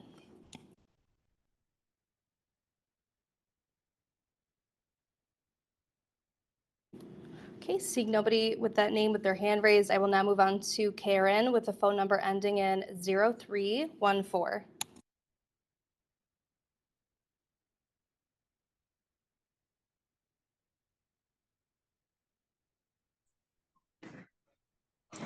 Can you hear me? Yes, we can. Please proceed. Okay, thank you for taking my comment. I'm originally from Kansas, so previously I was a tourist to this area, and we just fell in love with it. And now we are a part of that tourist economy up there. We have a rental cabin in the Wakefield Township, and this provides income for our family. I just want to say this grant of $50 million taxpayer dollars to support a copper sulfide mine in this area would only be damaging to the outdoor recreation and tourism economy in the long run. You would have increased truck traffic, noise, light pollution, and the very real potential of environmental damage to this very special place in the world. That's a tall price to pay for a relatively small amount of usable copper in comparison to the massive amount of toxic waste to be stored forever as a nasty scar in this area. A tall price. And this is a huge waste of taxpayer dollars. If the Michigan Strategic Fund really wants to help Gogebic County, they might invest in a good hospital here or provide grant support to the small businesses. Many possibilities to improve the economy here. And that would go a long way to helping our economy, not this short-term destructive endeavor of the copper. Thank you, Karen. We appreciate your remarks this morning. I will now move on to Mary Hanson with the phone number ending in 0099.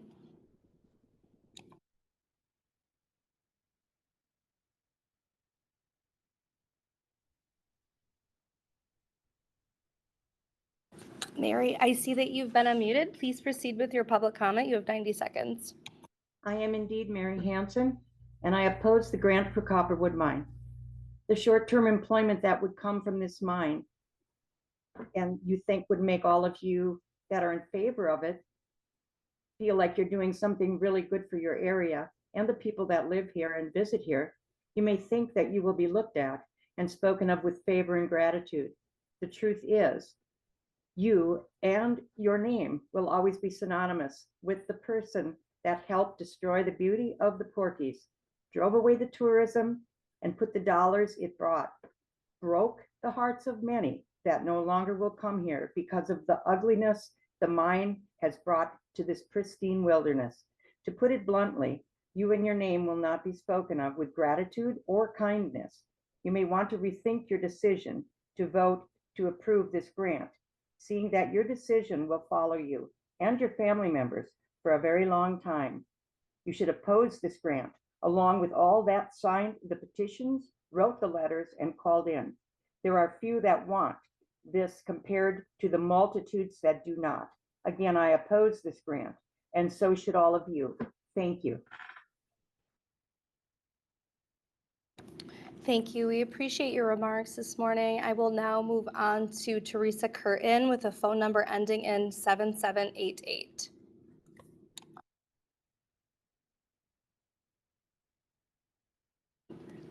Okay, not seeing Teresa with her hand raised. I will now move on to Catherine Andrews with the phone number ending in 2063. Thank you. I commend the members who have expressed concern over the release of funds to a company with questionable ability to attract capital investment despite the financial expertise of its board members. My name is Catherine Andrews. I learned to ski at the Porkies, as did my son and my grandchildren. As a resident of the Western UP and former Planning Commission member in Baraga County, I urge you to withhold this grant for several reasons.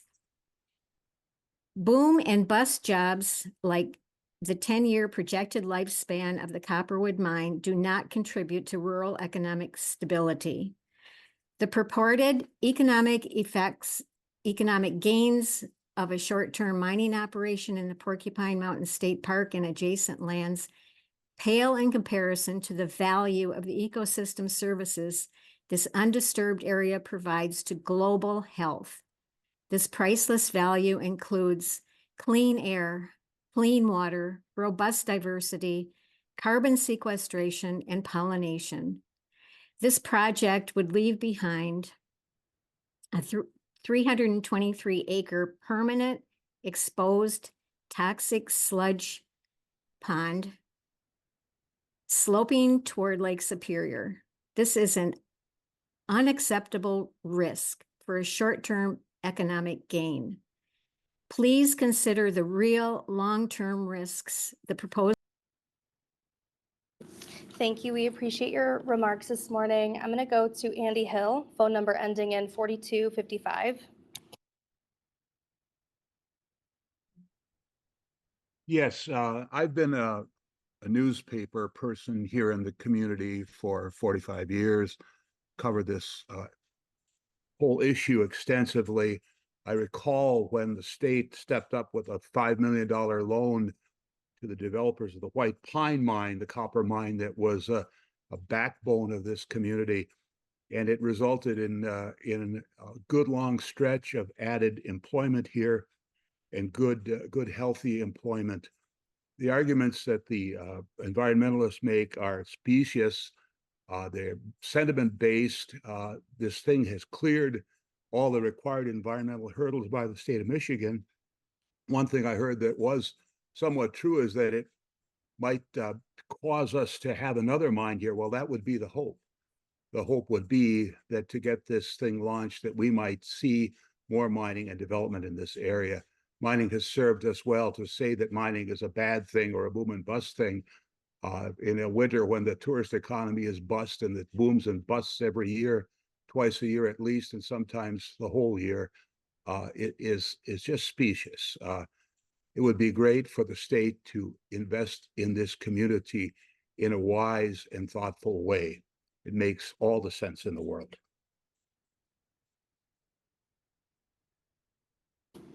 Thank you. Appreciate your remarks this morning. We'll now move on to a phone number ending in 0677.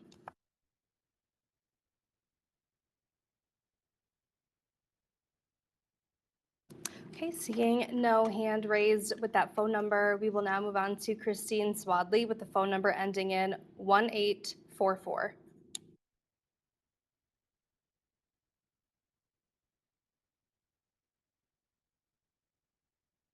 Okay, I don't see Christine. We will now move on to a phone number ending in 5668.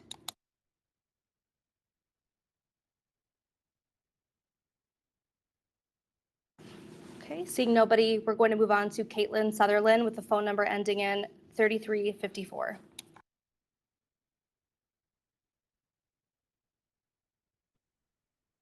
Good morning.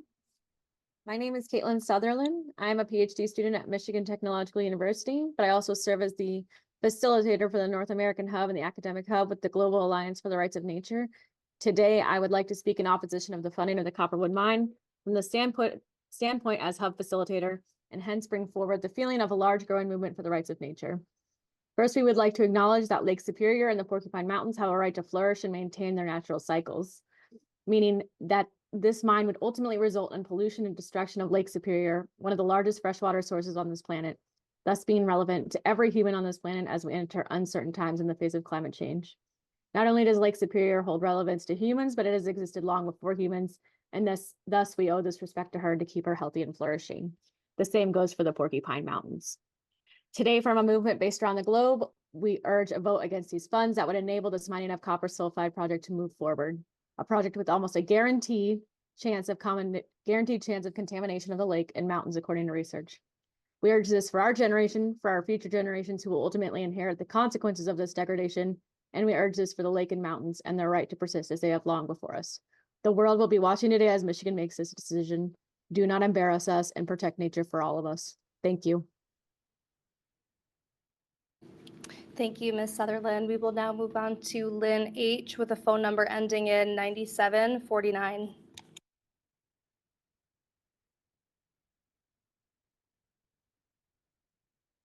Seeing nobody with that name with their hand raised, we will now move on to Jennifer Prume with a phone number ending in 4910.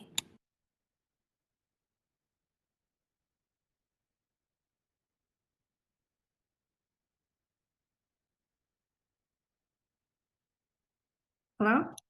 Jennifer, you're unmuted. You can proceed with your public comment. You have 90 seconds. Hello, my name is Jennifer Prime and I live in Kent County. I very recently heard of the proposed grant for the Copperwood mine next to the Porcupine Mountains Wilderness State Park. For me, this immediately struck a chord because another pristine place with clean water and undisturbed nature that I love, the Boundary Waters Canoe Area Wilderness in Minnesota, recently went through a similar plight of a proposed copper and nickel mine adjacent to the protected land. During that time, I read about copper mines and I learned that they always pollute. Such a treasure of natural beauty as the Porcupine Mountains, as well as clean Lake Superior waters, are not at all the place to put a copper mine that will have a containment facility, 244 football fields in area, and that history shows always pollutes. The costs to the Porcupine Mountains and Lake Superior are far too great to allow mining here. The result of the people rising up to advocate for protection of the boundary waters in Minnesota finally succeeded when in 2023, a federal law was passed protecting the area for mining for 20 years. Because as Betty McCollum, 4th District Representative, said, some places are simply too special to mine. It is our obligation to ensure these valuable lands and waters remain intact for generations to come.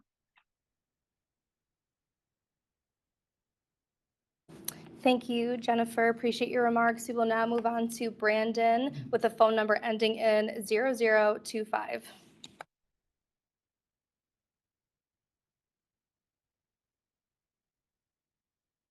I don't see Brandon with his hand raised, so we will now move on to Alexandra Khan with a phone number ending in 3742.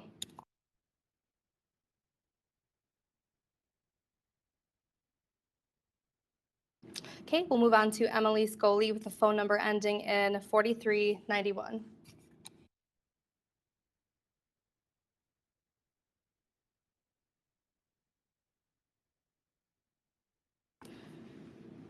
Apologies, Alexandra Khan. I did miss you. I see your hand raised. We're going to start with you, and then we will go to Emily.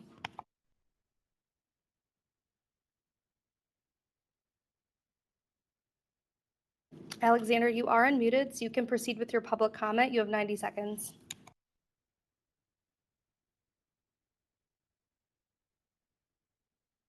Alexandra, I'm not hearing anything, so I will now move back to Emily Scully with the phone number ending in 4391. Hello, can you hear me? We can. Please proceed with your public comment. All right, good morning. My name is Emily Scully, and I'm a sophomore at Michigan Technological University, and I'm here today to take a stand against the Copperwood mine plans due to the environmental costs of Lake Superior and the Porcupine Mountain State Park. I grew up in Hancock, Michigan, and I truly love living in this place. To grow up with the largest freshwater lake in my backyard is something I will always be grateful for. And being so immersed in nature during my childhood has given me a strong connection with our environment. I feel a sense of responsibility to protect where I grew up. I'm proud of our area's mining history, but the Upper Peninsula has already had its industrial phase. Mining and lumber has exhausted this area once before. The effects of stamp sand still linger, and growing up, I was always told not to swim in Torch Lake due to the byproducts of mining. This mine would put Lake Superior in serious danger. I've heard many people say this mine will operate in an environmentally sound way, but I've heard no elaboration. The highest grade copper is right next to the lake, and there's just no way our lake would not be affected by this hazardous mine. We do not need to put our fresh water, the source of drinking water for tens of millions of Americans, at risk, and the fate of Lake Superior is just one concern this project poses. Please rethink and consider the undeniable effects we will see from this mine, and if the short-term 11-year economic boost truly outweighs the permanent environmental costs. You cannot support the future of a community without protecting the environment that surrounds them. Thank you. Thank you. Appreciate your remarks. Let's go back to Alexandra Khan, phone number ending in 3742.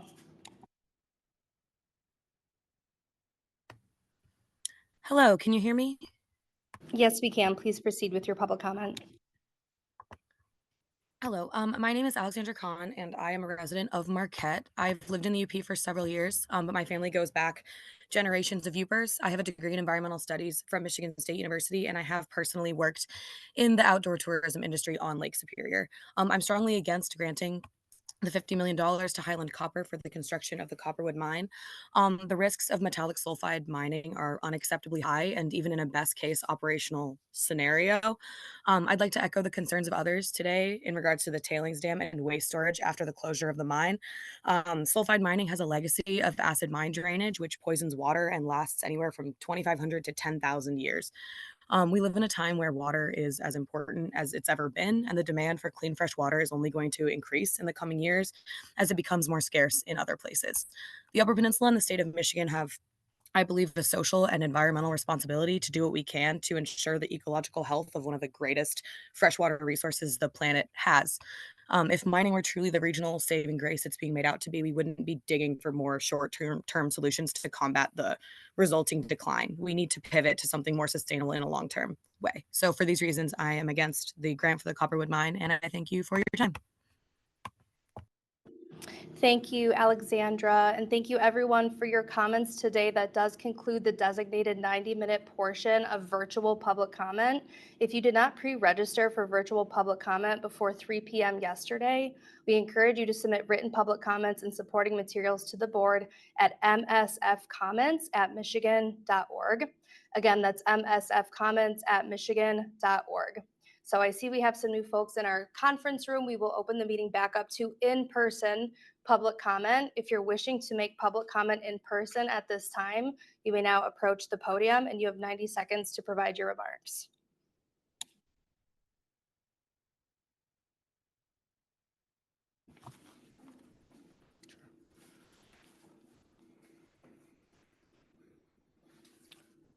My name's Grayson Morrow. 90 seconds. I drove 9 hours to get down here from Wakefield. I'm a ex-helicopter pilot in the military and civilian world. I know risk assessment pretty well. And I'm also an environmentalist, dues paying 14 different environmental organizations. I've written 300 articles on climate change. I feel very strongly about Porcupine Mountains. I hike there all the time. I was just up there a couple weeks ago. You may sound as kind of funny, but I'm for the mine. I'm for the mine because the world right now is in the process of called the sixth extinction. And the only way out of that is to go to clean energy. Clean energy means solar, wind, and nuclear. Some of those things don't sound too good to us or too many people, but there is no chance we can get out of this without going to that. The National Academies of Science has told us we have a way to do that. And that is by building out as fast as we can clean energy. How do we get clean energy? Well, one of the resources we need is copper. We need to mine copper faster than it's ever been mined in the history of the earth. We have to, all the copper that's been mined so far has to be mined again. It's terrifying to me as an environmentalist, but it is a fact. And so if we want to be team members with the rest of the world, let's find ways to make this mine as clean and pure as possible. Thank you, Mr. Morrow. We appreciate your remarks this morning. Is there anybody else in the room wishing to make public comment at this time? Okay, seeing nobody approach the podium, that does conclude our public comment portion of the agenda. Thank you, everybody, for your remarks today. And Quentin, I will turn it back over to you. Thank you, Natalie. Thank you to all our members of the public. Natalie, are there any board communications at this time? Yes, there were communications shared with the board on Friday, March 22nd and Monday, March 25th. Thank you, Natalie. Board members, are there any questions about the received communications?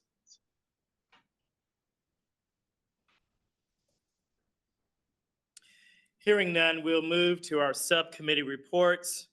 We will begin with our Finance and Investment Subcommittee. Chair Hutcherson, are there any readouts from the Finance and Investment Subcommittee meeting you would like to share? Yes, I would. I'm going to provide you an overview of the Finance Subcommittee readouts. We'll start with Project Copperwood. It was referred to the Finance and Investment Subcommittee during a January 30th special meeting. The subcommittee has spent considerable time evaluating concerns over this project, its financial structure, the impact to the region, and the overall impact to the environment. We received information from project staff, industry experts, and environmental regulators over the course of the past few weeks. We've also received a voluminous amount of public comment. Our subcommittee made suggestions to improve the deal structure, protect the state's investment, and natural resources based on the totality of the information provided. We are pleased to see that this input was incorporated into the recommendation and are satisfied with the changes made to the term sheet and are in support of bringing this back to the full board today for a vote. The next one that I'm going to talk about is the SSBCI. Regarding SSBCI, we've had iterative discussions and we made recommendations related to one specific project that we've reviewed, Future Heritage Group.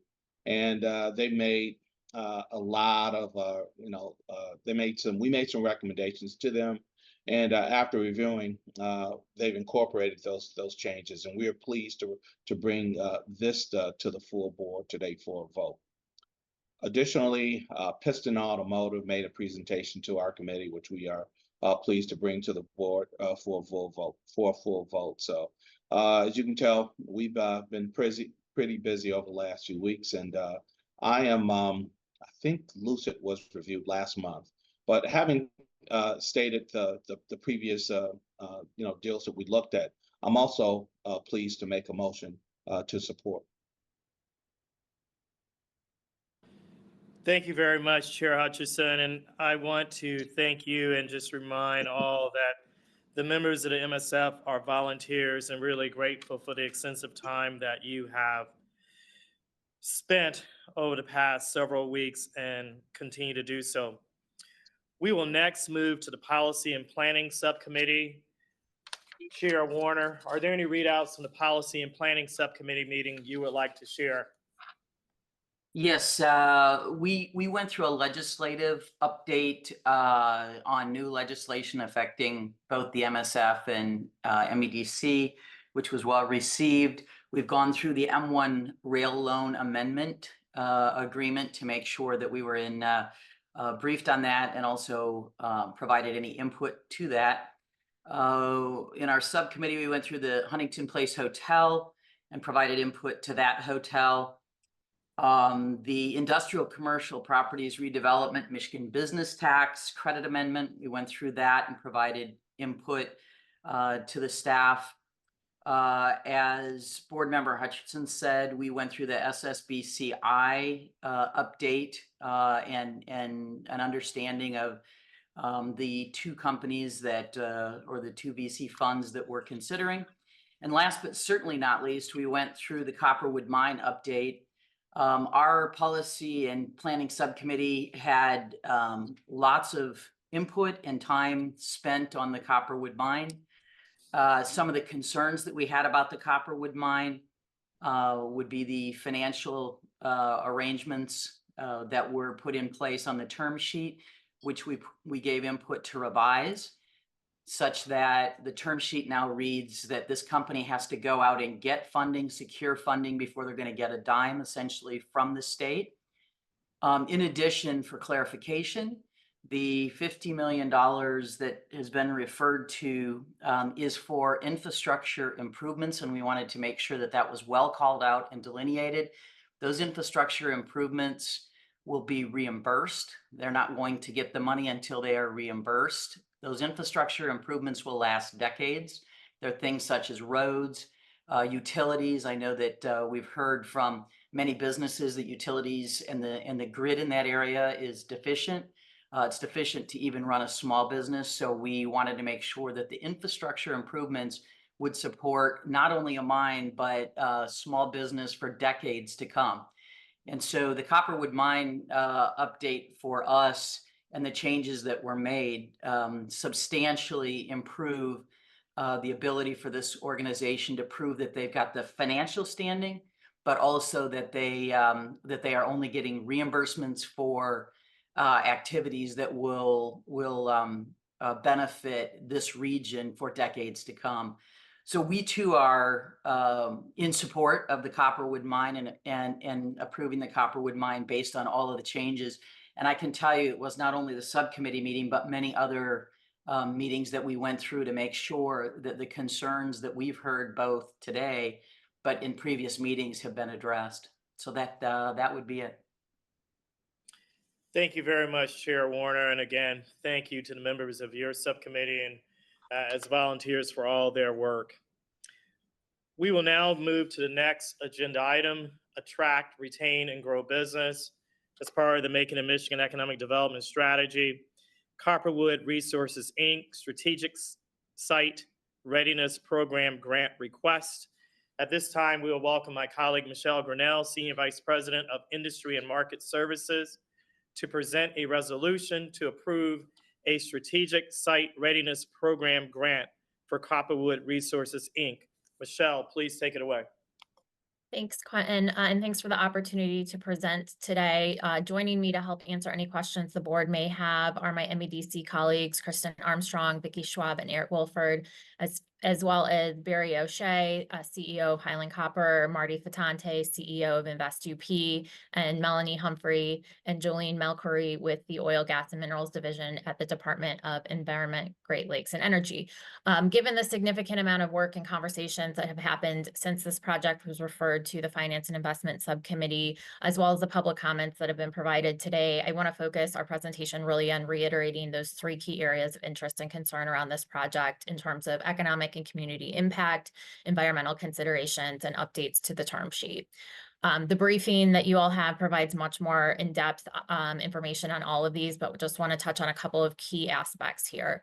On the economic and community impact, this project will have a transformational impact on Gogebic County and the Upper Peninsula. Over the years, the community has endured the closure of the White Pine Mine, closure of the Ontonagon Paper Mill, and then the Ojibwe Correctional Facility in 2018. These were large businesses that provided family-sustaining careers to the residents in the region, and those jobs have yet to be replaced. Copperwood Mine is an opportunity to do that. It is anticipated that over the minimum 11-year life of the mine, approximately $1.3 billion in new personal income will be generated and nearly $122 million in tax revenue will be realized. I think it's important to note that this includes $62.7 million in tax revenue through the Michigan severance tax, which this would be only the second company to be taxed under this program, and this would not be realized through any other business investment in the area. This will represent significant additional revenue to support local investments that create that additional long-term economic development in the region as they look beyond the life of the mine itself. Of that $62.7 million, approximately $40.8 million would go directly to the local government, and then $21.9 million would go to the Michigan Rural Development Fund, helping support rural investments statewide. As noted, direct jobs are expected to have average wages from $80,000 to $120,000, double the median regional wage, presenting life-changing opportunities to propel residents in the middle class. Cindy, you pointed out the infrastructure pieces, that would include transportation, addressing not just additional seasonality and capacity, but significant structural challenges to those roads themselves.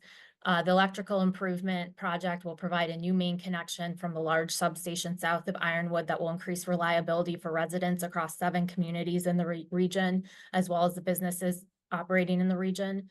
From the telecommunications standpoint, there will be increased access to cellular and broadband activity. At least 25% of Ironwood Township and 50% of Wakefield Township would see improvement in cell phone and cell data usability, and 100% of Wakefield Township residents and a portion of the city of Wakefield would see increased improvements to broadband. Finally, local support is very high. 91% of respondents in the Wakefield Township Master Planning Survey expressed support for mining in the region, and 82% of UP residents support mining in the region. On the environmental considerations, certainly the fact that the company has received all relevant permits is important, but I think understanding the process and due diligence that is required to receive those permits is critical to demonstrating the safety requirements and contingency planning that has been required of the company to get to this point in the process. Again, we have our colleagues from Eagle here, but they have confirmed the project has key permits required for site construction and operation, including mining, wetlands and streams, inland lakes and streams, air discharge, water discharge, and dam safety permits. I think it's really important to call out that as part of the permitting process, the company must provide financial assurance to the state of Michigan before mining can start. That means that funds are secured for the taxpayers in the community if for some reason the company is not able to complete all required reclamation activities at closure. If that happens, the state will use this financial assurance funds to close the mine according to their approved plans. Currently, there is bonding in place of approximately $6.5 million for the project. Additional bonding will be put in place as they progress through the different stages of construction. Every time the project plans to build out further, additional financial assurances will be put in place with Eagle to cover all of the costs of compliant closure. That amount is reviewed by Eagle every 3 years as a condition of the mining permit. Again, you have a lot of detailed information on the tailings management. I will just note that the tailings dam design and construction will be in alignment with the global integrated standards on tailings management which establishes and updates best management practices for tailings facilities. And as part of the project engineering, a comprehensive closure plan has been prepared aligned to Michigan's standard. The mine area, particularly the tailings disposal facility, will be covered and revegetated with native plants that will integrate with the surrounding landscapes. One of the requirements of the reclamation plan is a ground and surface water quality monitoring plan that must be in place for a minimum of 20 years. So with that, I'm going to turn it over to my colleague, Kristen Armstrong, to close us out on the financial assurances piece. Thank you, Michelle, and good morning, board members. As noted in both the subcommittee report outs, we worked very closely with members of the MSF board to ensure that we have addressed some of the financial concerns raised through their review of this. Most notably, we've included a pre-disbursement milestone which requires the company to raise $150 million before it may seek any reimbursement of the MSF dollars. Those financing dollars can be raised through debt, asset finance, equity, or other public sources. They will be required to demonstrate that they have, met that financing requirement by providing us copies of their binding term sheets, executed agreements, or the equivalent documentation there. I want to note also that the grant is reimbursement based. Let me go back 1 second. That pre-disbursement milestone is due by 12/31 of 2025, meaning if the company does not satisfy that by 12/31/25, the MSF has the right to terminate the agreement. If the company does satisfy that to our satisfaction, they can then begin seeking reimbursement of their eligible investments. As Michelle noted, those are largely expected or will be public infrastructure expenses.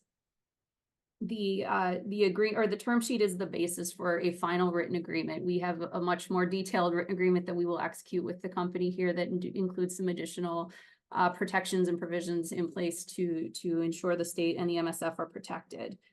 The agreement includes, prohibitions against assigning without the written consent of the MSF, which means this company is the company we're doing business with. The agreement also cannot be amended without the prior written approval of the MSF.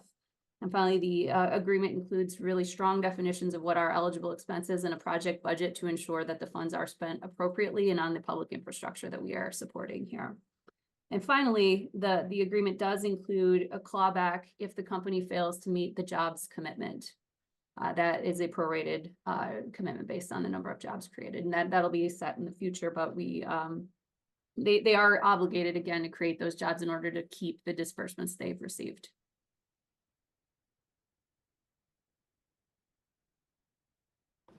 So with that, and given these considerations, along with the 380 jobs at twice the regional median wage that will be created, the MEDC staff recommends the approval of the SSRP request of $50 million. Thank you very much, Michelle and Kristen, for your presentation. Board members, are there any questions to Michelle and or Kristen? If there are no questions, a motion is needed to conduct a roll call vote. Do we have such a motion? Yes, Hutcherson will make the motion. We have a motion by Hutcherson. Do we have a second? Warner seconds. Multiple seconds, but I had heard Warner first. So we have a motion by Hutcherson, a second by Warner, plus multiples to approve the request. Natalie, please conduct a roll call vote. Dr. Affolter Kane, Yes.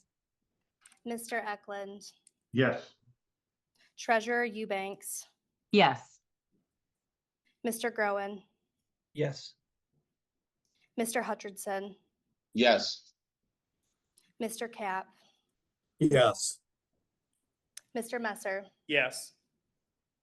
Mr. Myring, Yes. Mr. Richardson, Yes. Mr. Rothstein, Yes. Ms. Tellier, Yes. Mr. Thalen, Yes. and Ms. Warner. Yes. Thank you. Thank you, Natalie. The motion passes and the recommendation is adopted. Thank you very much to all who shared their thoughts about this project. I will beg the board's indulgence. Because of the time, I need to shift in the agenda. So I'm going to move SSBCI 2.0 Small Business Venture Capital Program, Future Heritage Fund, LLC, as well as Venture Investors Health Fund 7 Michigan LP. In your binders, those two projects will be under pages 81 and 91. And I'm going to ask that we take them up now. Does anyone on the board object to this move? Hearing no objections, for the next two items, I will welcome my colleague, Chris Cook, Managing Director of Capital Access, to present a resolution to approve the State Small Business Credit Initiative 2.0 Venture Capital Program funding for the Future Heritage Fund LP. Chris, please take it away. Thank you, Mr. Messer. I'm Chris Cook with the Capital Access team, and we are pleased today to bring forth two projects, or the first two requests related to the Small Business Venture Capital Program funded by the SSBCI 2.0 federal allocation. As a reminder, SSBCI across all programs, we also have a number of debt programs, but these are the first two equity programs we are presenting, was provided by U.S. Treasury with a goal of supporting access to capital for small businesses operating in Michigan, with a focus on supporting SETI, very small businesses, and otherwise underrepresented communities. The funding requires at a minimum a 1-to-1 private match. We have structured both of these investments such that it complies with those guidelines, and private sector investment will be required prior to any disbursement of the SSBCI funding. In addition, per the statute, we are required to be pari passu in terms of all fees and cash flow rights. And so that is the case with both of these investments. So the first opportunity we are presenting today is for the Future Heritage Fund, which is a new fund that is being established. The goal of this fund is to raise $25 million. The ask today is for an investment of SSBCI2 capital of up to $11 million. The fund has an investment strategy which involves sourcing companies with underrepresented founders or addressing challenges of underrepresented communities. This will largely be a pre-seed, seed, and phase one, or series one, excuse me, fund. So what I would like to do at this time is introduce Derek Batts, who is the managing partner of the management company for this proposed fund, to provide some additional background on the fund, its goals and operations. So Mr. Batts, if you are on the line. Thank you, Chris. My name is Derek Batts, and I am the managing partner and chief investment officer of Union Heritage, an investment management firm that invests in public and private markets. I have with me today 3 other members of our team, Nia Batts, Josh Tucker, and Ashley Reed. Union Heritage was founded 35 years ago with the specific intent to outperform the market over multiple investment cycles. To that end, we have outperformed the benchmarks over the last 116 cumulative quarters. This has resulted in generation of over $250 million in net investment returns for our investors. We have achieved this success with a very disciplined investment process. I have been fortunate to lead the firm throughout its tenure, with our recent return of our corporate headquarters to Detroit, specifically a new lab in the book depository at Michigan Central Station, the very same building that housed the post office where my father worked as a mail carrier for many years. Over the past 35 years, I have served as the firm's portfolio manager, and we have developed domain expertise in technology, healthcare, financial, and the consumer sectors. Union Heritage's Future Heritage Fund is a Michigan-first investor, and we take a generalist approach with focus on the industries such as consumer technology, life sciences, mobility, and climate tech. In 2023, we continue to deploy more than $500,000 in personal capital as we lay the foundation for investing in the future of Michigan's economy. Companies like Web AI, who are building a novel AI architecture to make the technology as accessible as electricity, and Just Air, who leverage public-private partnerships to address inequality in air quality and to create new market opportunities, are examples of founders who recognize our unique value and has selected us as key partners as they grow their companies. They selected us because they saw us doing the work with passion, intentionality, discipline, and cultural competence. When we decided to more formally launch our venture capital strategy, the most important step of our process was the 2 years we spent listening, first to founders, then to funders, and ultimately to all the stakeholders in Michigan's ecosystem that support them. And what we learned is that Michigan founders, especially underrepresented and seedy entrepreneurs, have found the journey of building and scaling to be particularly difficult. The SSBCI 2.0 has provided a welcome opportunity for this agency to recognize the importance of diverse managers in cultivating a more equitable entrepreneurial ecosystem. We look forward to partnering with the state to provide a more diverse lens in evaluating the opportunities and providing platform services that will help deploy value-added capital to seedy founders across Michigan. To further elucidate the importance of our firm and its strategy, I would like to invite one of our LPs, Doug Sung, to address the MSF board and MEDC. As you may already know, Doug Sung is the co-founder of cybersecurity company Duo Security, which upon its sale to Cisco in 2020 became the largest venture exit of a tech company in Michigan's history. It is significant that Duo Security made it a condition of its sale that the company remain in Michigan. What you may not know is Doug is also the co-founder of the Sung Foundation, the co-founder of the Michigan Founders Fund, and serves on the boards of Venture for America, the Detroit Regional Chamber, and the U.S. Economic Development Administration's National Advisory Council on Innovation and Entrepreneurship. I'd now like to turn it over to my partner, Doug Sung, to discuss his investment in Michigan and why he is investing in the Future Heritage Fund. Great, thank you, Derek, and thank you, MSF Board.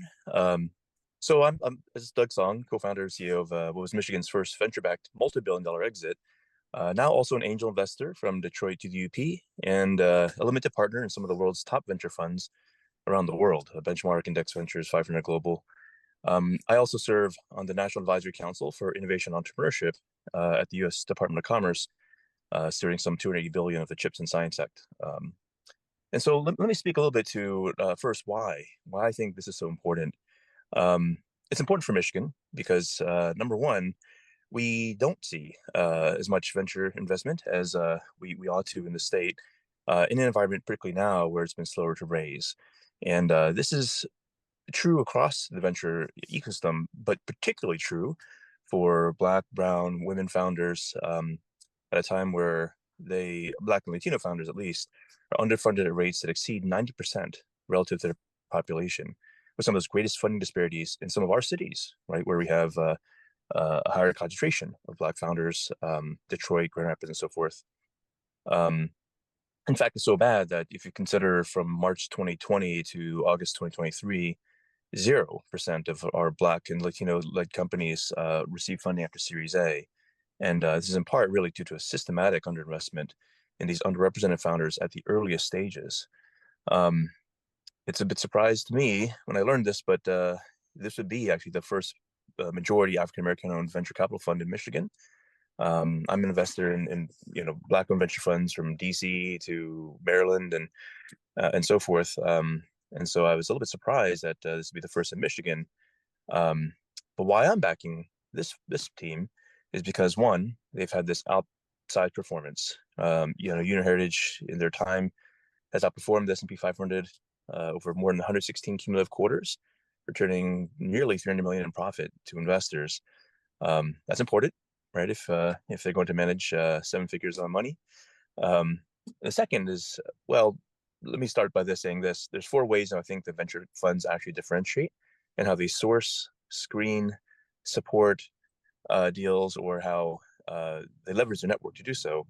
On all 4 counts, I believe that, again, this is a highly differentiated fund that, again, provides a strategic advantage for investors like myself. The first is the cultural competency in their screening or their sourcing.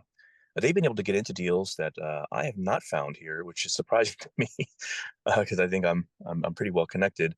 But deals in clean tech and AI, logistics that I never had a chance to get into, or even when I did, I was unable to.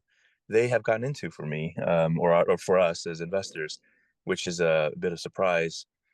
Second is how they screen. They have made much earlier decisions to win these deals, to get into them, and it's an advantage in that it's been a significant markup already on some of their deals, demonstrating that first mover advantage. But what they look for in terms of quality founders, the quality opportunities, versus sort of the obvious metrics that I think I tend to see a lot of Michigan investors otherwise go after, is really sort of unique advantage for investors.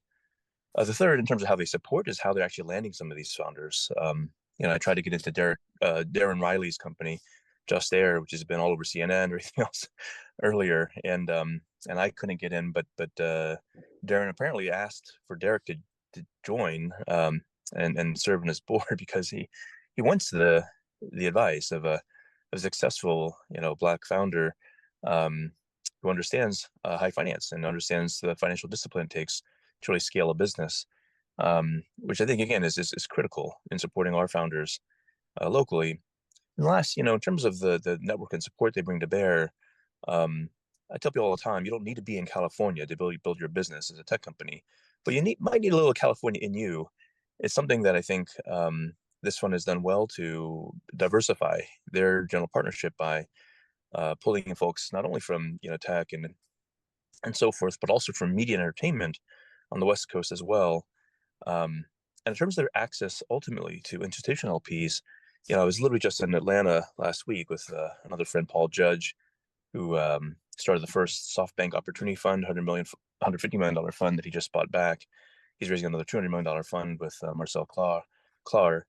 And he was telling me that he was very much looking forward to meeting Derek, who has actually better relationships to institutional investors in Atlanta than he does, which is very surprising to me in a city where, Atlanta's become the black tech mecca, really, of the country. 1 out of every 4 tech jobs is actually filled by African American. And so these are the great hopes I have for what this kind of investment could do for our state.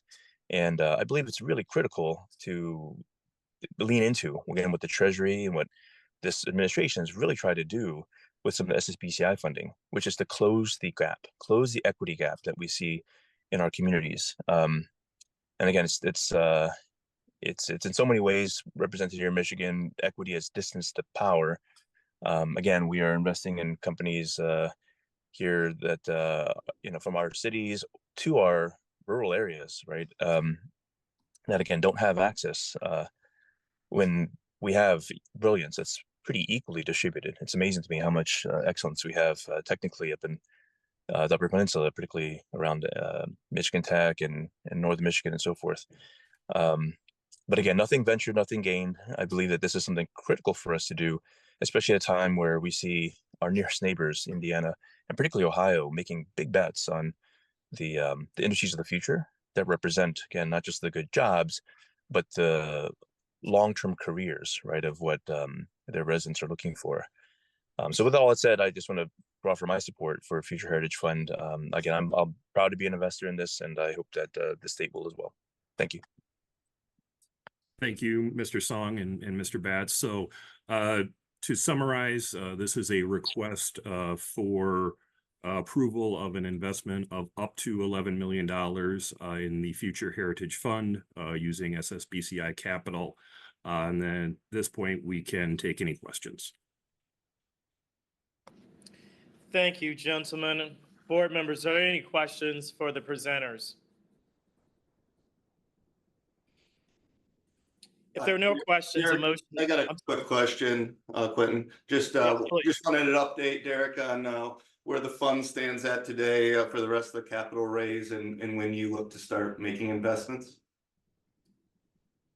We anticipate after going through legal that in the next quarter we will do our first close with approximately half of the capital, and to follow that close by the fourth quarter with the total amount of the capital, and deploying in the third quarter is what our objective is and target is at this point.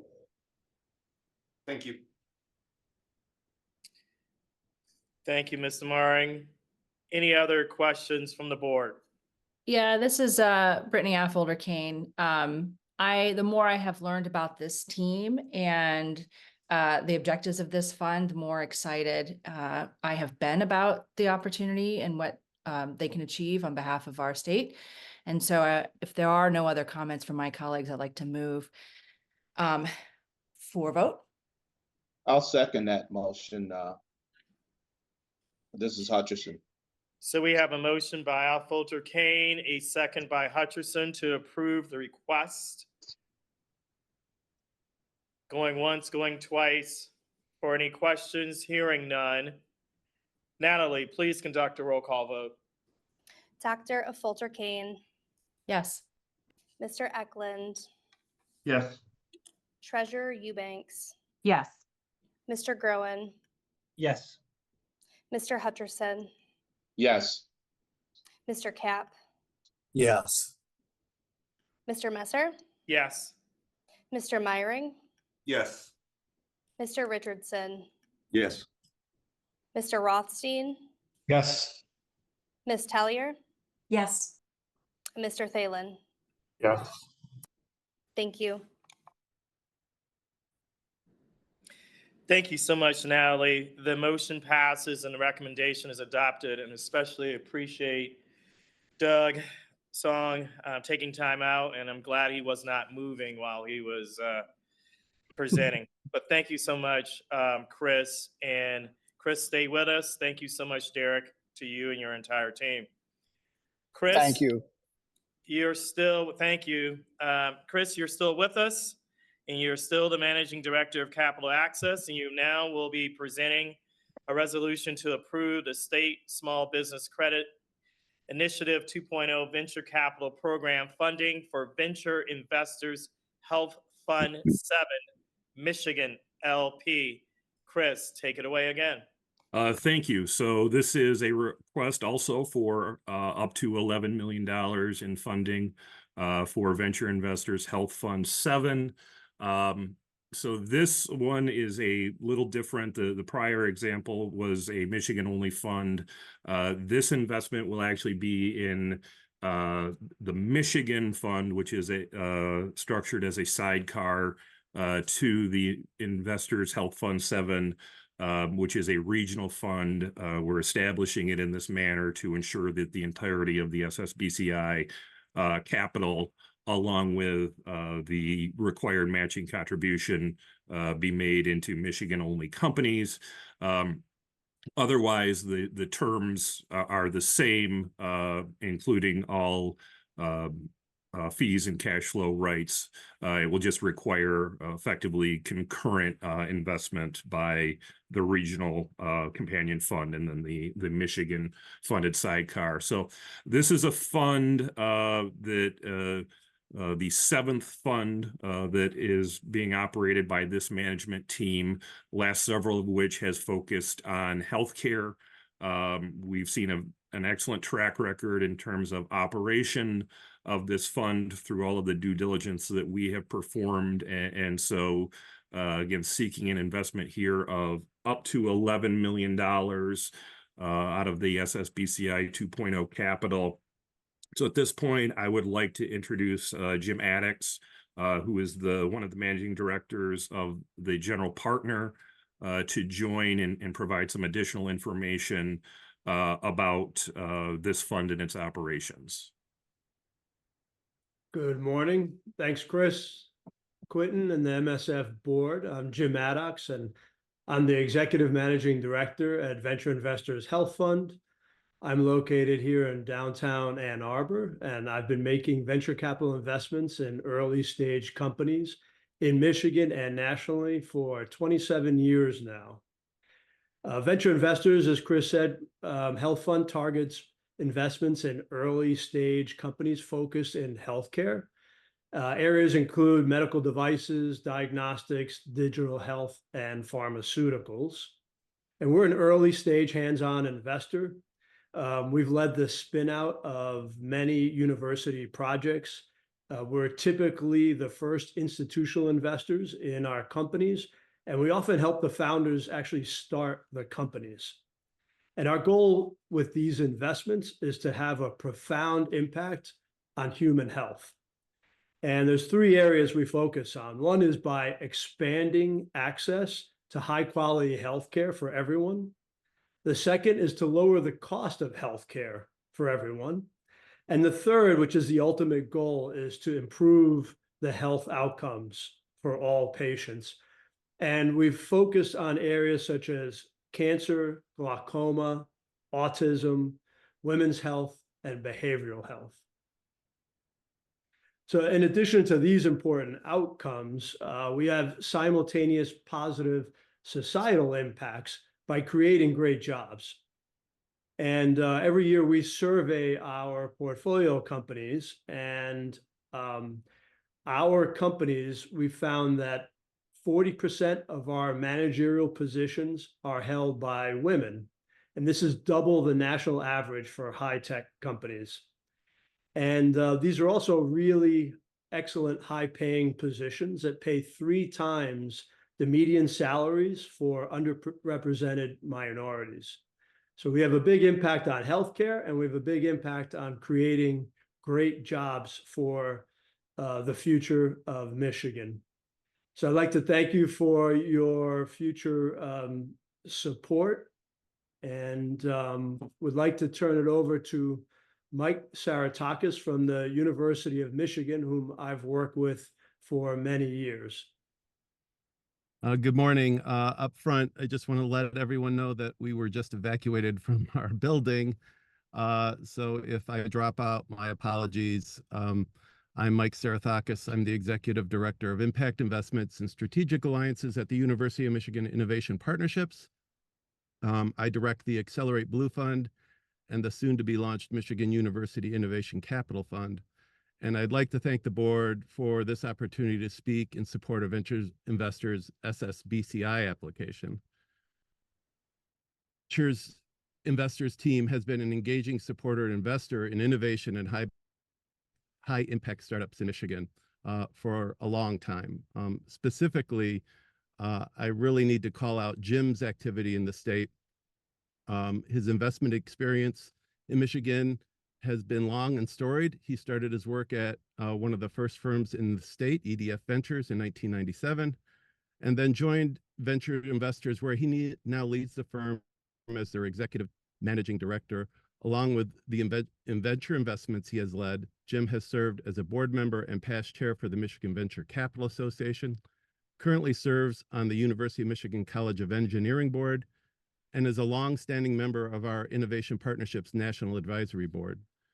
Jim's direct involvement and engagement in supporting innovation, entrepreneurial, and venture activity in Michigan is a testament to venture investors' commitment to finding great investment opportunities in the state, and why I believe venture investors is an ideal candidate for the SSBCI program.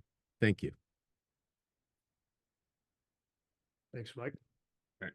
Thank you, Mr. Addix and Mr. Saratakis. So with that, again, to summarize, this is a request for approval of an investment of up to $11 million of SSBCI2 capital to the Venture Investors Health Fund 7 Michigan LP. And we can take any questions. Thank you very much to our presenters for their presentation. Board members, are there any questions to the presenters? If there are no questions to the presenters, a motion is needed to conduct a roll call vote. Do we have such a motion? Messer will move. Is there a second? Rothstein supports. Heard multiples, but I heard Rothstein. So Messer and second by Rothstein to approve the request. Natalie, please conduct a roll call vote. Dr. Affolter Kane, Yes. Mr. Eklund, Yes. Treasurer Eubanks, Yes. Mr. Groen, Yes. Mr. Hutcherson, Yes. Mr. Kapp, Yes. Mr. Messer, Yes. Mr. Myring, Yes. Mr. Richardson, Yes. Mr. Rothstein, Yes. Ms. Tallier, Yes. and Ms. Warner. Yes. Thank you. Thank you, Natalie. The motion passes and the recommendation is adopted. Looking Thank you. forward to future investments, and obviously thanks, Chris, to you and your team. I know you did a lot of work. And obviously we are grateful to U of M. Hope everything is safe and sound there, as well as to the investors. Board members, I'm going to go back into the original order. The next item that we will be considering is the M1 Rail, the Michigan Business Development Program Loan Amendment. That is on page 46. And we'll now welcome my colleague, Amy Evans, Chief of Staff and Chief Governance Officer, to present a resolution to approve an amendment to the Michigan Business Development Program Loan Agreement for the M1 Rail. Amy, please take it away.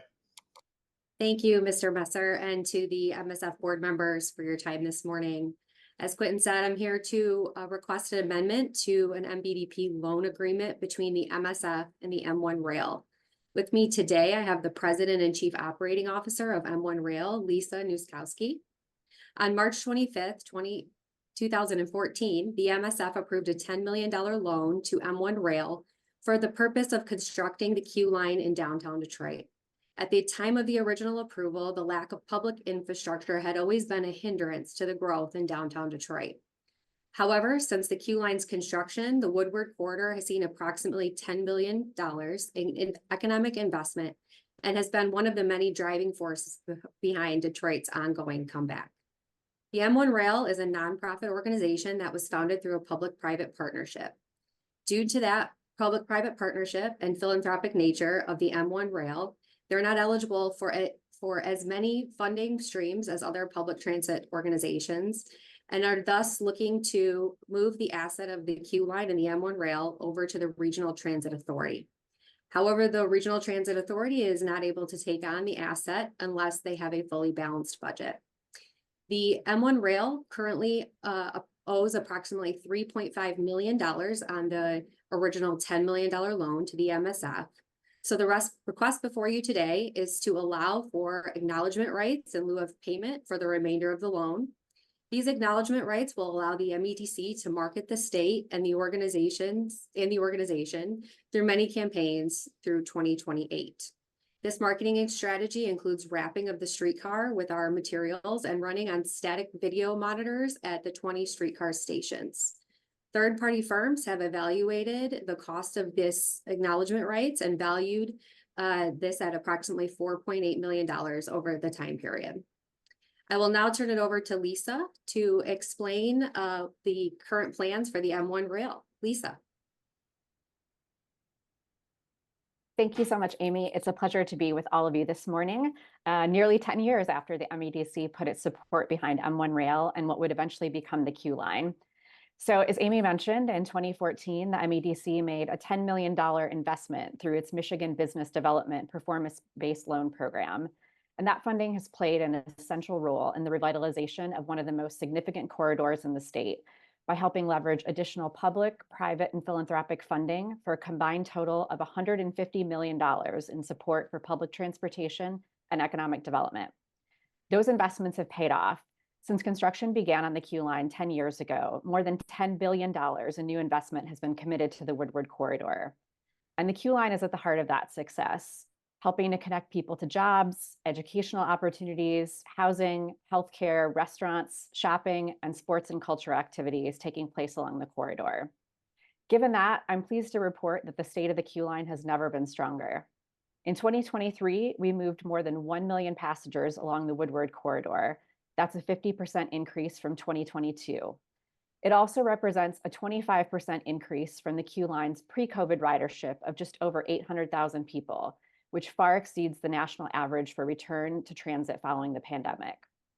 And in the first 12 weeks of 2024, ridership on the Q line is up 31% compared to the same period last year.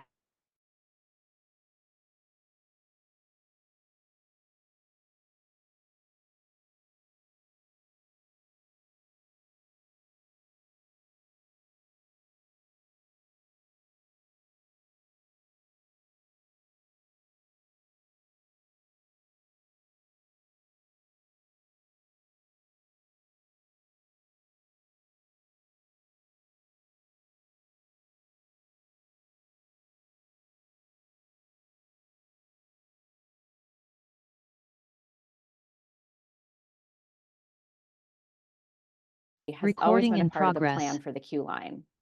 The RTA was explicitly created to receive and distribute federal transportation funds to the region and eventually take on ownership of the streetcar system starting in 2024. So we are right on time. Last Thursday, the RTA Board of Directors voted unanimously on a resolution declaring their intent to proceed with the transfer of assets and operations of the Q line later this summer. Over the next few months, we'll continue to work through the details of that transition. And in order for that to take place, M1 Rail and the RTA need to establish that the system can operate sustainably within all available means upon that transfer.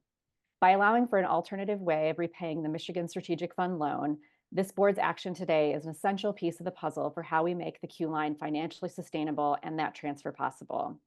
I really appreciate the opportunity to speak with you this morning. And on behalf of everyone at M1 Rail and the Q Line, we're grateful for the MEDC's continued partnership and support. So thanks so much. Thanks, Lisa. To summarize, the request before you is to amend the original loan agreement to change the repayment terms of the loan by substituting the current payment structure with an acknowledgement rights model, which would allow the MEDC for new marketing opportunities. And we would be happy to take any questions you have at this time. Thank you, Amy and Lisa. Board members, are there any questions? Any questions related to this request? Hearing no questions, a motion is needed to conduct a roll call vote. Do we have such a motion? Richardson would like to make a motion to move the vote forward. Richardson, we have a motion by Richardson, a second by Messer to approve the request. Natalie, please conduct a roll call vote. Dr. Affolter Kane, Yes. Mr. Eklund, Yes. Treasurer Eubanks, Yes. Mr. Groen, Yes. Mr. Hutcherson, Yes. Mr. Cap, Yes. Excuse me, yes. Mr. Messer, Yes. Mr. Myring, Yes. Mr. Richardson, Yes. Mr. Rothstein, Yes. Ms. Tellier, Yes. and Ms. Warner. Yes. Thank you. Thank you, Natalie. The motion passes and the recommendation is adopted. Lisa, thank you for your hard work. And Amy, obviously, thank you for your work on this project as well. We will next go to our next agenda item, the Piston Automotive LLC Michigan Business Development Program grant request and a state essential services assessment exemption request. There are 2 votes, and for these next 2 votes, they will be presented by my colleague Erica Swain, Business Development Manager, to present these 2 resolutions to approve, as I stated before, a Michigan Business Development Program performance-based grant and a state essential services assessment exemption for Piston Automotive LLC. Erica, please take it away. Good morning. Thank you, Mr. Messer and the MSF board. I am joined today by my colleague, Matt Chasness, Senior Business Development Project Manager, and Piston Automotive Representative Jerry Ruskowski, who is the Executive Director of Government Affairs, as well as Yolanda Trout, Executive Assistant. Today, we are happy to present Piston Automotive's new project, which includes a great opportunity for the state of Michigan within the city of Auburn Hills.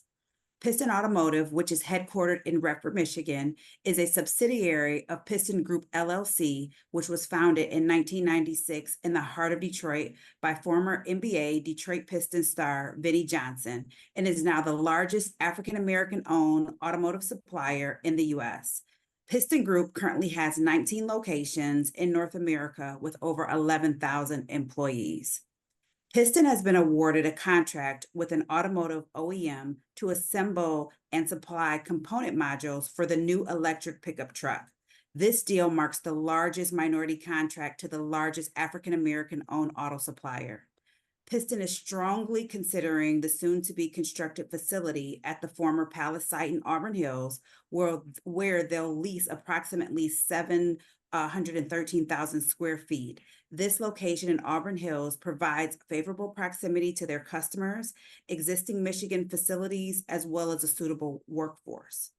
The company also considered placing the project in Ohio, Kentucky, Tennessee, and South Carolina, many of which they already have existing locations.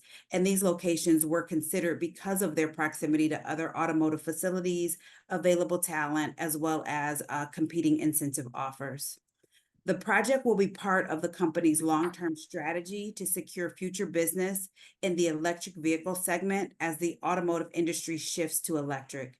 Piston anticipates the project will result in a capital investment of over $85 million and result in the creation of up to 900 new union jobs.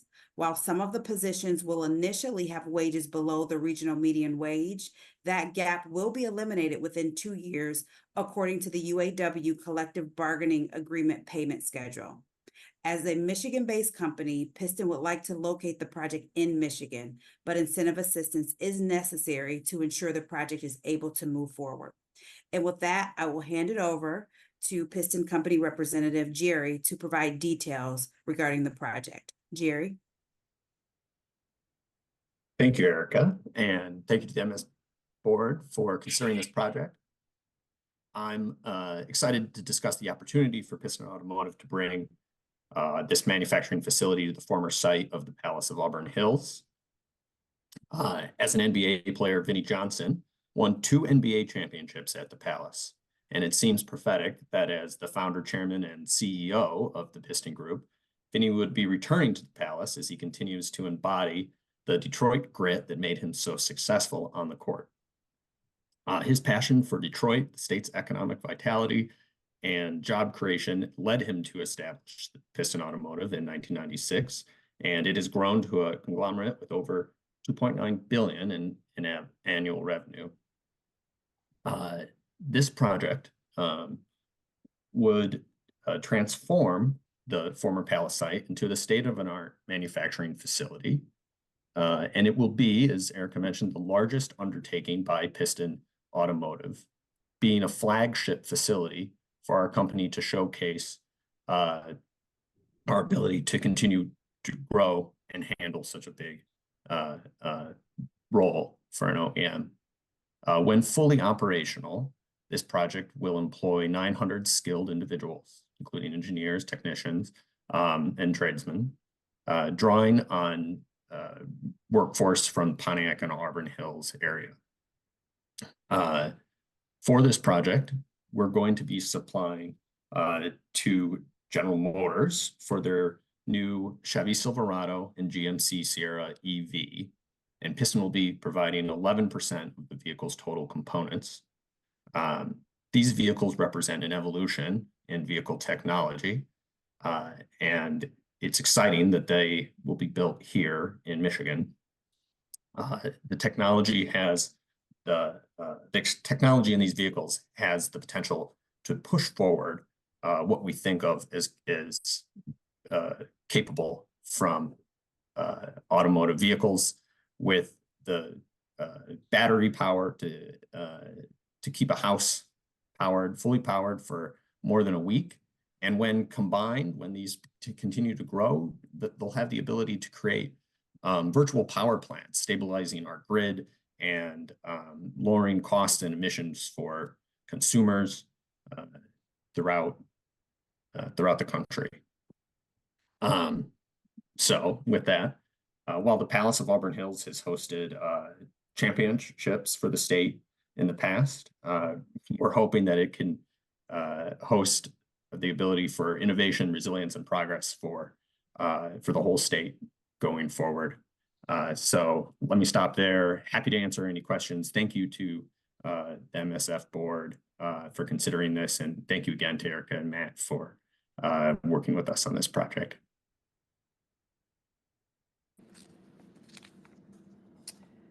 Thank you so much, Jerry. Thank you, Erica. Thank you, Matt. Board members, are there any questions regarding this project? Quentin, this is Leon Richardson, and I don't have a question, but I'd like to applaud the MSF board for taking on this initiative because the Piston Group is an outstanding company, and quite frankly, the 19 plants that they have around the country are always housed in the areas where they create jobs in underrepresented areas. So I really applaud them for that. And I applaud GM for their commitment to continue to develop and grow minority suppliers like the Piston Group, and the jobs they create are created in areas that are really underserved. So this is a great job, and I truly support it. Thank you very much, Mr. Richardson. Sounds like that may have been, if there are no other questions, that sounds like you made a motion. I would like to make a motion. I'll support it. This is Hutcherson. Okay, so we have a motion by Richardson, a second by Hutcherson to approve the request. Natalie, please conduct a roll call vote. Dr. Affolter-Kane. Yes. Mr. Eklund. Yes. Treasurer Eubanks. Yes. Mr. Groen. Yes. Mr. Hutcherson. Yes. Mr. Kapp. Yes. Mr. Messer. Yes. Mr. Myring. Yes. Mr. Richardson. Yes. Mr. Rothstein. Yes. Ms. Tellier. Yes. And Ms. Warner. Yes. Thank you. Thank you so much, Natalie. Thank you, Erica, Matt, and obviously Jerry and the entire team at Piston Automotive. And as someone who loathed the Bulls, I'm just grateful to always support anything that Vinnie Johnson is doing and his team. And thank you, Mr. Richardson, for your comments, given your expertise. I'm sorry, we have a second vote. I'm premature celebration there. We have a second vote. That motion passes on the grant, and the second vote is to approve the state essential services assessment exemption. Thank you so much, Matt. A motion is needed to conduct a roll call vote on that exemption. Do we have such a motion? Cap moves. Cap moves, Messer seconds to approve the request. Natalie, please conduct a roll call vote. Dr. Affolter-Kane. Yes. Mr. Eklund. Yes. Treasurer Eubanks. Yes. Mr. Groen. Yes. Mr. Hutcherson. We might have lost him because I know he had to. Okay. We'll come back to you, Mr. Hutcherson. Mr. Cap. Yes. Mr. Messer. Yes. Mr. Meyering. Yes. Mr. Richardson. Yes. Mr. Rothstein. Yes. Ms. Tellier. Yes. Ms. Warner. Yes. Thank you. And Thank you, Natalie. That motion passes and the recommendation is adopted. So both votes have been taken and properly passed. So thank you so much. Grateful for it and look forward to seeing this next great thing that Vinny is going to do at the Palace. So Thank you. thanks so much, Erica, Matt, and Jerry. Board members, hang in there. We're almost there. We've got a few more things to do. Our next is the Alcacor Inc. Michigan Business Development Program grant request. We'll welcome my colleague Christopher Buck, Strategic Accounts Executive, to present a resolution singular to approve the Michigan Business Development Program performance-based grant for Alcacor Inc. Chris, please take it away. You got it. Thank you, sir. Again, my name is Chris Buck. I'm a strategic account executive with the MEDC. I've had the privilege of working with Alcacor, the parent company of Amway, since August about an exciting opportunity. Today, I'm joined by two members of the Alcacor team, Mr. Brian Kraus, Amway's Chief Supply Chain Officer, and Michael Nelson, their Chief Operating Officer. And joining me from the MEDC is Brittany Miser, the Business Development Project Manager for this opportunity. Brittany will lead you through the project details and the request before us today. Brittany? Thanks, Chris. Good morning, everyone. And as Chris mentioned, I'm Brittany Miser. I am the Business Development Project Manager on this request. Today, we bring before you an exciting project that will result in investment of roughly $127 million and 260 well-paying jobs in Ada Township in Kent County. The project is for Alcacor Inc., which is the parent company of Amway and other related subsidiaries.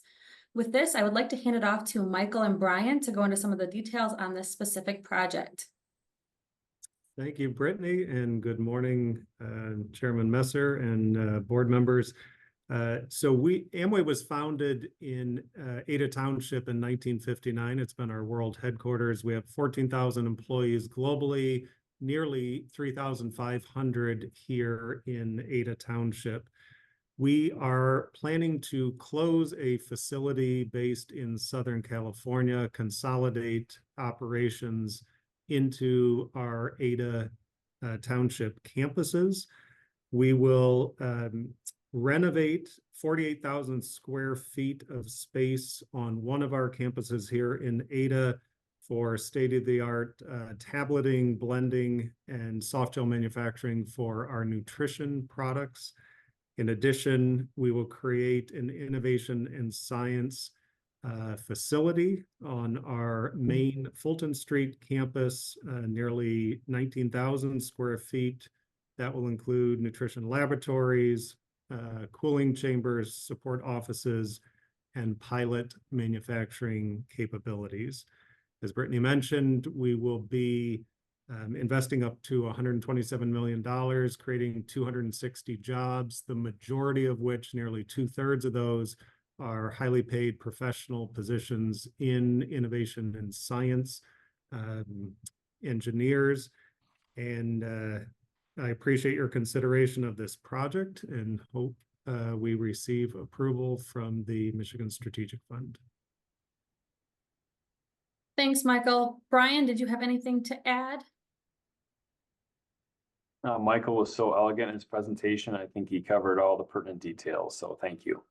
Perfect. Well, thanks, Michael. Thanks, Brian. Due to the significant investment and the large number of high-paying jobs averaging over $46 an hour in Ada Township, as well as the fact that this will make the company's global or United States headquarters for all manufacturing operations, we are asking today for support of a Michigan Business Development Grant of up to $2 million. So thank you for your time this morning. And with that, we will open it up to any questions.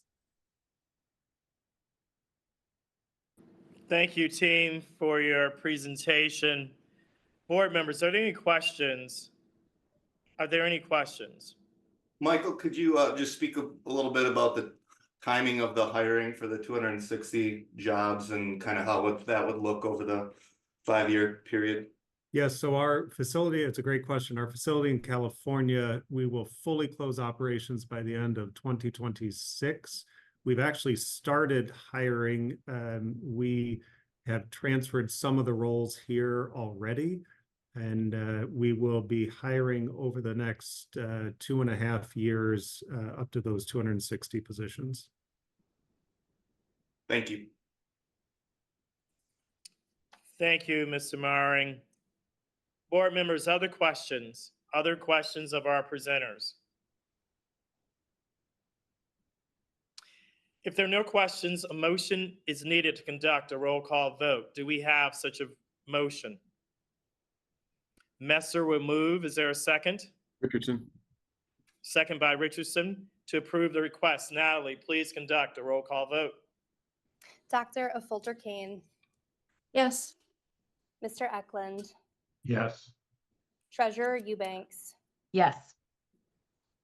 Mr. Groen. Yes. Mr. Cap. Yes. Mr. Messer. Yes. Mr. Meiring. Yes. Mr. Richardson. Yes. Mr. Rothstein. Yes. Ms. Tellier. Yes. Ms. Warner. Yes. Thank you. Thank you, Natalie. The motion passes and the recommendation is adopted. Thank you so much to our presenters, and we look forward to seeing the continued growth of an incredible Michigan company. Thank you. Thank you. Thank you again. With that, I have to ask board member Thalen to recuse himself for the next agenda item, which is Develop Attractive Places, Hotel Rose LLC, the Michigan Community Revitalization Program loan request. Thank you. We'll now welcome Mackenzie Miller, Community Development Manager, to present a resolution to approve a Michigan Community Revitalization Program other economic assistance loan participation for Hotel Rose LLC. Mackenzie, take it away. Thank you, Quentin, and good morning, MSF board members. Thank you so much for your time today and your consideration. As Quentin mentioned, my name is Mackenzie Miller, the Community Development Manager for Region 4. And representing this project today, I have with me Ryan Wheeler of Wheeler Development Group and Thad Beard, City Manager for the City of Rockford. We are very excited to bring the Hotel Rose LLC project to you for consideration today. This project includes construction of a 3-story hotel that will be operated by Amway Hotel Corporation with 54 guest rooms, approximately 2,600 square feet of restaurant space, and 7,400 square feet of leased retail space. Upon completion, the project will transform vacant, contaminated property into a vibrant, high-density, mixed-use development, giving additional life to the city of Rockford, resulting in a total anticipated capital investment of approximately $14 million. At this time, I would like to ask Ryan Wheeler from Wheeler Development Group, the development team for this project, to talk a bit more about the scope of the project and the experience of the development team. Ryan, take it away. Yeah, good morning all, and thanks for considering this I've lived in Rockford pretty much my entire life, and we've been, as Wheeler Development Group or other organizations, developing hotels back since 1981, and we've done a lot of other types of developments that we've had MEDC support on in the past, and just a handful of those, and we've done a lot of developments without. We started working on this project back in 2018 when the city put out an RFP to develop a hotel on this site. Worked up until COVID and then picked it up after. We've gone through a lot of different challenges with environmental and then obviously construction costs and interest rates. So as a last ditch effort to keep the project alive and make it happen, we're here today. We are, designing and creating a hotel that's going to extend the downtown of Rockford significantly. Ground floor retail and restaurants, and then a place for people to stay in Rockford rather than in outlying areas. And some of the notes on the brief, showing the impact of how much money comes in from tourism that doesn't stay in Rockford. So it's a very exciting project to be a part of that we've been working on for a very long time, and really appreciate your consideration. Thank you, Ryan. Now I would like to ask Thad Beard from the City of Rockford to speak about the local support for the project. Thad, take it away. Good morning, and thank you for allowing me to speak, and thank you for your time as we consider this important request. And I apologize as I just lost my screen. Okay, thank you. So this is a very important project to the city. Ryan alluded to it briefly there, but this goes back to 2008 when the city acquired what it was at that time Northland Pontiac. It was a Pontiac dealership. The property was being sold. The city took great interest in that property, identifying it as a key entrance to our downtown. The structures were dilapidated. They were eventually raised by the city. In 2008, a subcommittee was established and identified the highest best use of that property was to be a hotel, specifically to enhance and better the downtown. At that time, was not as vibrant as it is today, but they thought that a hotel would actually complement the downtown. RFPs were distributed. 2009, as you may recall, recession did hit. The economy was dramatically impacted. There were no letters of interest that were engaged, and thus the project was basically put on the shelf, and the property has been used since that time as a parking lot to enhance the downtown in a passive way. In 2018, the subcommittee was reestablished. It was reconfirmed that a hotel was the highest and best use desired by the community and by the leadership of the city for that property. RFPs were redistributed. Hotel Rose was the lone recipient or the lone respondent for it. In 2019, we did negotiate a development and purchase agreement for the property, specifically for the 3-story hotel. We were greatly encouraged by the fact that it did, in fact, increase the footprint of our downtown, providing additional or new retail opportunities as well as restaurant use, besides meeting the needs of the hotel rooms. Soon after, as Ryan alluded to, COVID hit. The project was shelved again. In 2022, we came back to the drawing board for the 3rd time, soliciting RFPs. We did have some communication actively from different developers who saw the property as a potential development. Upon seeking the RFPs, Hotel Rose was again the only respondent for it. We did revise the purchase and development agreement. And we are here now, hoping we can come across the finish line. Not only does it meet the needs for hotel guests, we think that the guests will actually create vibrancy in our downtown as they explore what Rockford has to offer. We think it is a very attractive downtown, and we think it will be very well received by our public, which has been evidenced by the different public meetings and the support that we've had abroad throughout this process. And we do greatly request your approval of this. We think that we have contributed quite a bit in the process with preparing the property for development, working with the developer with the use of a parking lot for the development, as well as providing utilities to the site as we did our street projects in preparation for the development. And with that, I thank you for your time. Thank you so much, Thad. I appreciate your time today. As you all have heard this morning, this project is a very high priority for the city of Rockford, as it will provide new hospitality, restaurant, and commercial space in a dynamic traditional downtown district, and will provide significant improvements to a vacant and contaminated property. This development will benefit the community with a much-needed lodging amenity for its visitors and its businesses. Local financial support for the project is substantial and also includes DDA tax increment, revenue reimbursement, and parking donation, all valued at up to approximately $1.48 million. The community has also prioritized this project because it will redevelop this site, support downtown businesses by keeping travel and tourism spending in the community, by providing these new accommodations and amenities for residents and visitors in the heart of downtown. This all will additionally add to just the existing dynamic mixed-use community through activation of this underutilized property and leveraging private investment in a downtown corridor. So this will also be the first project in the city of Rockford that is requesting MSF support. And in order to see this important community development project realized, the recommendation today is for MSF approval of a Michigan Community Revitalization Program, Other Economic Assistance Loan Participation Award of up to $3.25 million. Thank you again for your time and consideration today, and we're all happy to take any questions that you may have. Thank you so much. Go ahead. I'm sorry. Oh, sorry, Quentin. So Mackenzie, when I look at the org chart, can you explain that a little bit more? Because I see the MRE Rose, Mensa Capital, Nan Van Andel Trust. Not quite sure who is going to be the owner of the hotel versus you mentioned an operating agreement with Amway Hotel. But can you explain that a little bit further on the org chart? Yeah, that's a great question, Cindy, and I'm happy to, Ryan, would you be willing to take an answer at that question, please? Sure. Yeah, it's simply a partnership of those 7 individuals. Her ownership is just through an LLC rather than directly in her name or a trust. And then as far as Amway Hospitality Corp, they're simply a property manager.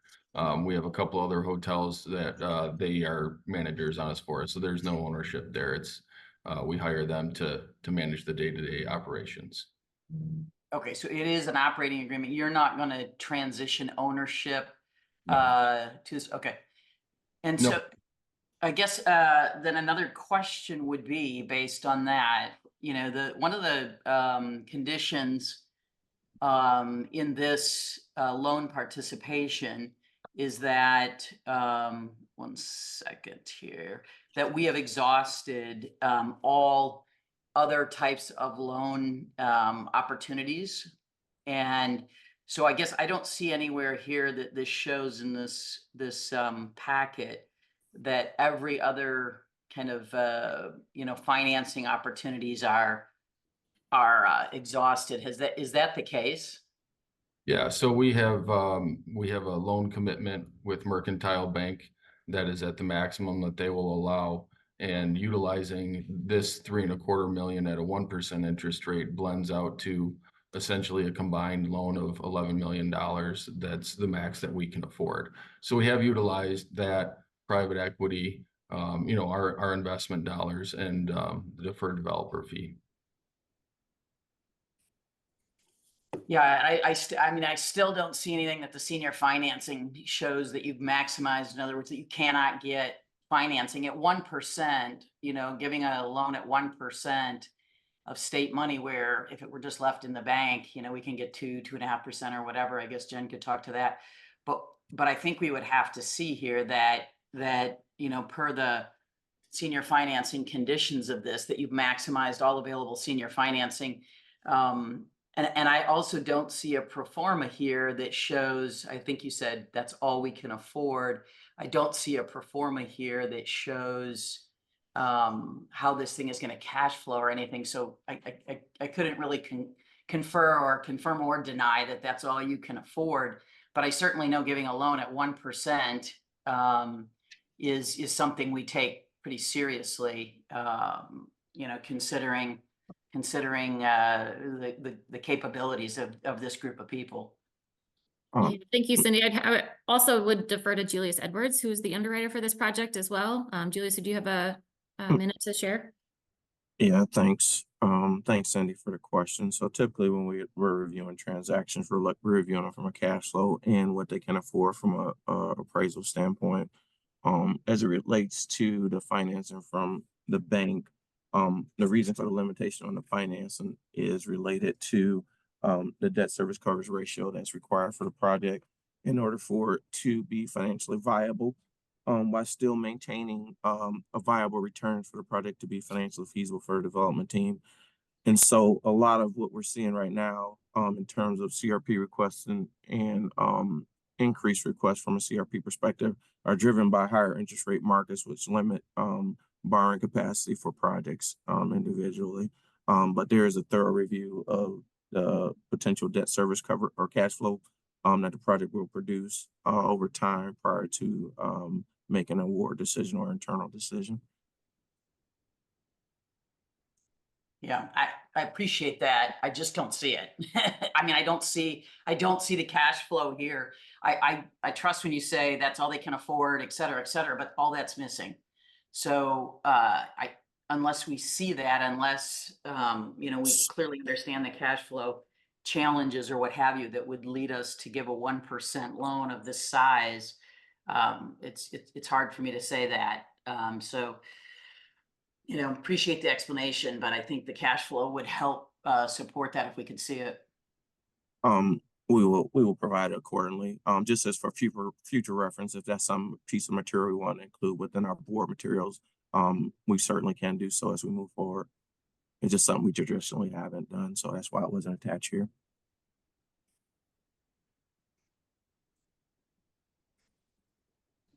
Board Member Warner, did that Julius's statement that we will provide the materials for this particular project and then on a going forward basis, does that address the concerns that you raised? I think it's a good forward position. But what I would say is it does not, in my estimation, you know, as one board member, it doesn't support a request of this size, this percentage of a project at 1% interest until we see that. So, you know, my 2 cents would be when we see that for this project and understand the cash flow implications and challenges, then that may give rise to this type of an award at 1%. But, you know, we'd have to see that, and we'd also have to probe a little bit further, maximizing all available senior financing. It is an economic and financial consideration of this loan program. And, you know, this is the type of thing that at 1% interest should receive lots of scrutiny to give a loan at 1% interest of this size. And so, you know, we need to make sure that there's a reason to give 1% interest on a loan of this size. Let me ask, certainly understand that. Let me ask, if I may, to Julius and Mackenzie, and obviously to the developers, is there a time sensitivity if we were to, upon receipt of these materials, potentially bring it back next month? Is there something time sensitive? From our standpoint, you know, our plan is to get in the ground as soon as possible with a targeted opening prior to Rockford's start of summer celebration, second week of June next year. So that would eliminate that possibility for us, giving us a weaker start to the project. That just off the top of my head, that's the first impact we would have. Okay, so if there were, if we brought it up for the next scheduled board meeting on April 16th, that would be too late to get shovels in the ground for what you just indicated, sir. Is that the correct interpretation? Yes. Okay. Thank you very much.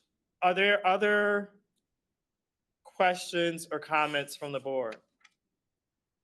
I guess just a comment, you know, I think the questions brought up are, you know, more general to the overall program, and I support Cindy's sentiment in that. I think we've supported projects in the past, you know, with this information, but I think the support that we asked for as far as financials, cash flow, pro forma, just needs to be part of the board information and review for us to understand it. Because it goes along the lines of, again, in general, the projects come back and they say they're underperforming. And we don't really have the information, based on what we approved it on originally. So it's very hard for the board to determine that. So I would say in this case, I would be fine moving forward based on, this information that we have, and we just need to review it on a go forward basis and get that information to support it. And I think we do want to see the supporting information for this project, but I think, in today's environment, these construction projects aren't moving forward unless they have some type of support. So I think we just need to make sure our review going forward is diligent and we have the information. But we've supported these projects in the past, and based on them meeting the metrics that we've established for this program, I would be fine moving forward in support today. Thank you very much, board members Warner and Myring. Okay, are there any additional questions? Go Yeah, ahead, sorry, sir. Quentin, I do have another question, hopefully that Julius or Mackenzie can answer. The developer fee that's going to be deferred, and it's referencing cash flow, producing cash flow. And again, to Dan's point, we don't know what that cash flow is because we don't see it, right? So we don't know what that producing cash flow in excess of that required. But it says in excess of that required for priority debt, this is subordinate debt. So is it fair to say here that the developer fee could be paid out before we get paid back anything in this debt? Just when we're under a loan participation agreement, our debt is not truly subordinated. It's in line and pari passu with the senior lender in terms of repayment. The only time in which it becomes subordinated is if it ever goes to a liquidation scenario in which the senior lender would be paid back first and be to collect upon guarantees. But the short answer is that debt repayments come prior to any type of deferred repayment or distributions to their owners. Okay, so Which the short answer is the developer fee won't be paid until it'll continue to be deferred until we're paid? Yes, so it will come after our payment. So after they make their annual or monthly payments, any remaining cash flow available will be available for distribution or deferred developer fee repayment. Typically, as a requirement of all of our loans are in a senior position to any type of cash distributions or payment of deferred developer fees. Mackenzie, question on the funds being transferred from the investment fund on the approval. Can you just comment on that? I am also going to defer to to Julius or someone else on my team as well, as I was just made aware of that late yesterday. Yes. So under this MCRP program, every year there's two forms of allocations that come into the MSF for the MCRP program. One is a state appropriation, which can be used for grants or loans or the like. And then the second piece is from repayment of prior MCRP loan, which is identified as the investment fund. So essentially, these are monies transferred from that fund in order to fund the MCRP program. Under that scenario, any investment that's made with those funds have to receive some form of return and have a reasonable expectation for repayment.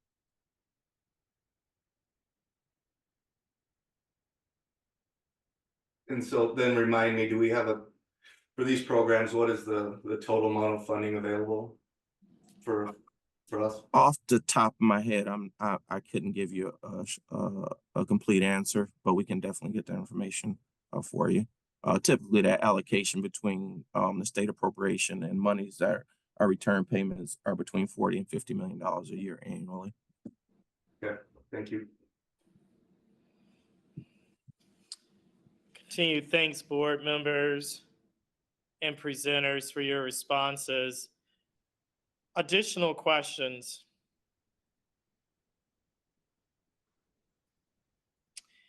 If there are no additional questions, a motion is needed to conduct a roll call vote. Do we have such a motion? Messer will move. Is there a second?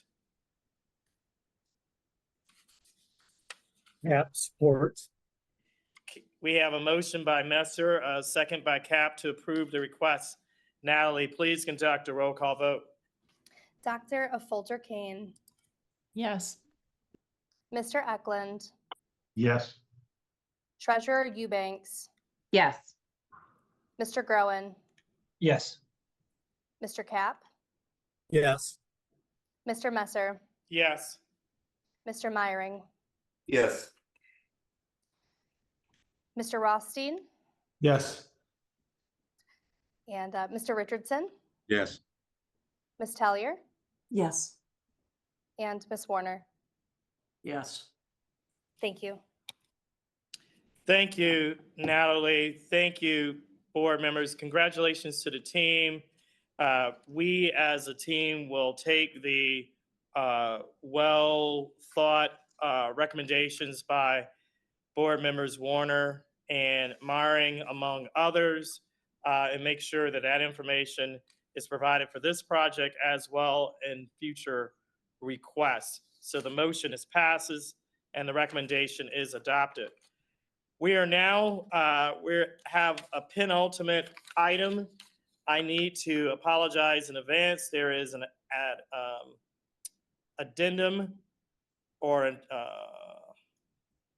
administrative, I'm trying to get an administrative cleanup that we're going to do. The approval of the Wixom site MBT Brownfield credit amendment approval was made as a part of the consent agenda, requires 2 resolutions to effectuate the board's action, or the board's decision, I should say. The second resolution related to parcel B was inadvertently left out of the packet and was provided to each of you earlier this morning. The resolution outlines the authority of the board's actions to approve the recommendation in the briefing memo. In order to complete the administrative steps needed for that approval, I'm going to move for approval of the resolution. Do I have a second? Support by Groen. Thank you. We have a support from Groen. Natalie, please conduct a roll call vote. Dr. Affolter Kane, Yes. Mr. Eklund,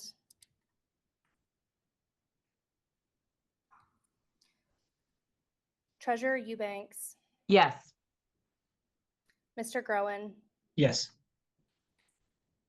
Mr. Cap, Yes. Mr. Messer, Yes. Mr. Myring, Yes. Mr. Richardson, Yes. Mr. Rothstein, Yes. Ms. Tellier, Yes. Ms. Warner, Yes. and we'll go back to Mr. Eklund. Okay, we may have lost Mr. Eklund, but the motion did carry. Thank you. Thank you, Natalie. The motion passes and the recommendation is adopted. For our last item of business, the monthly delegated authority report was included in the board's packet. Are there any questions regarding the report?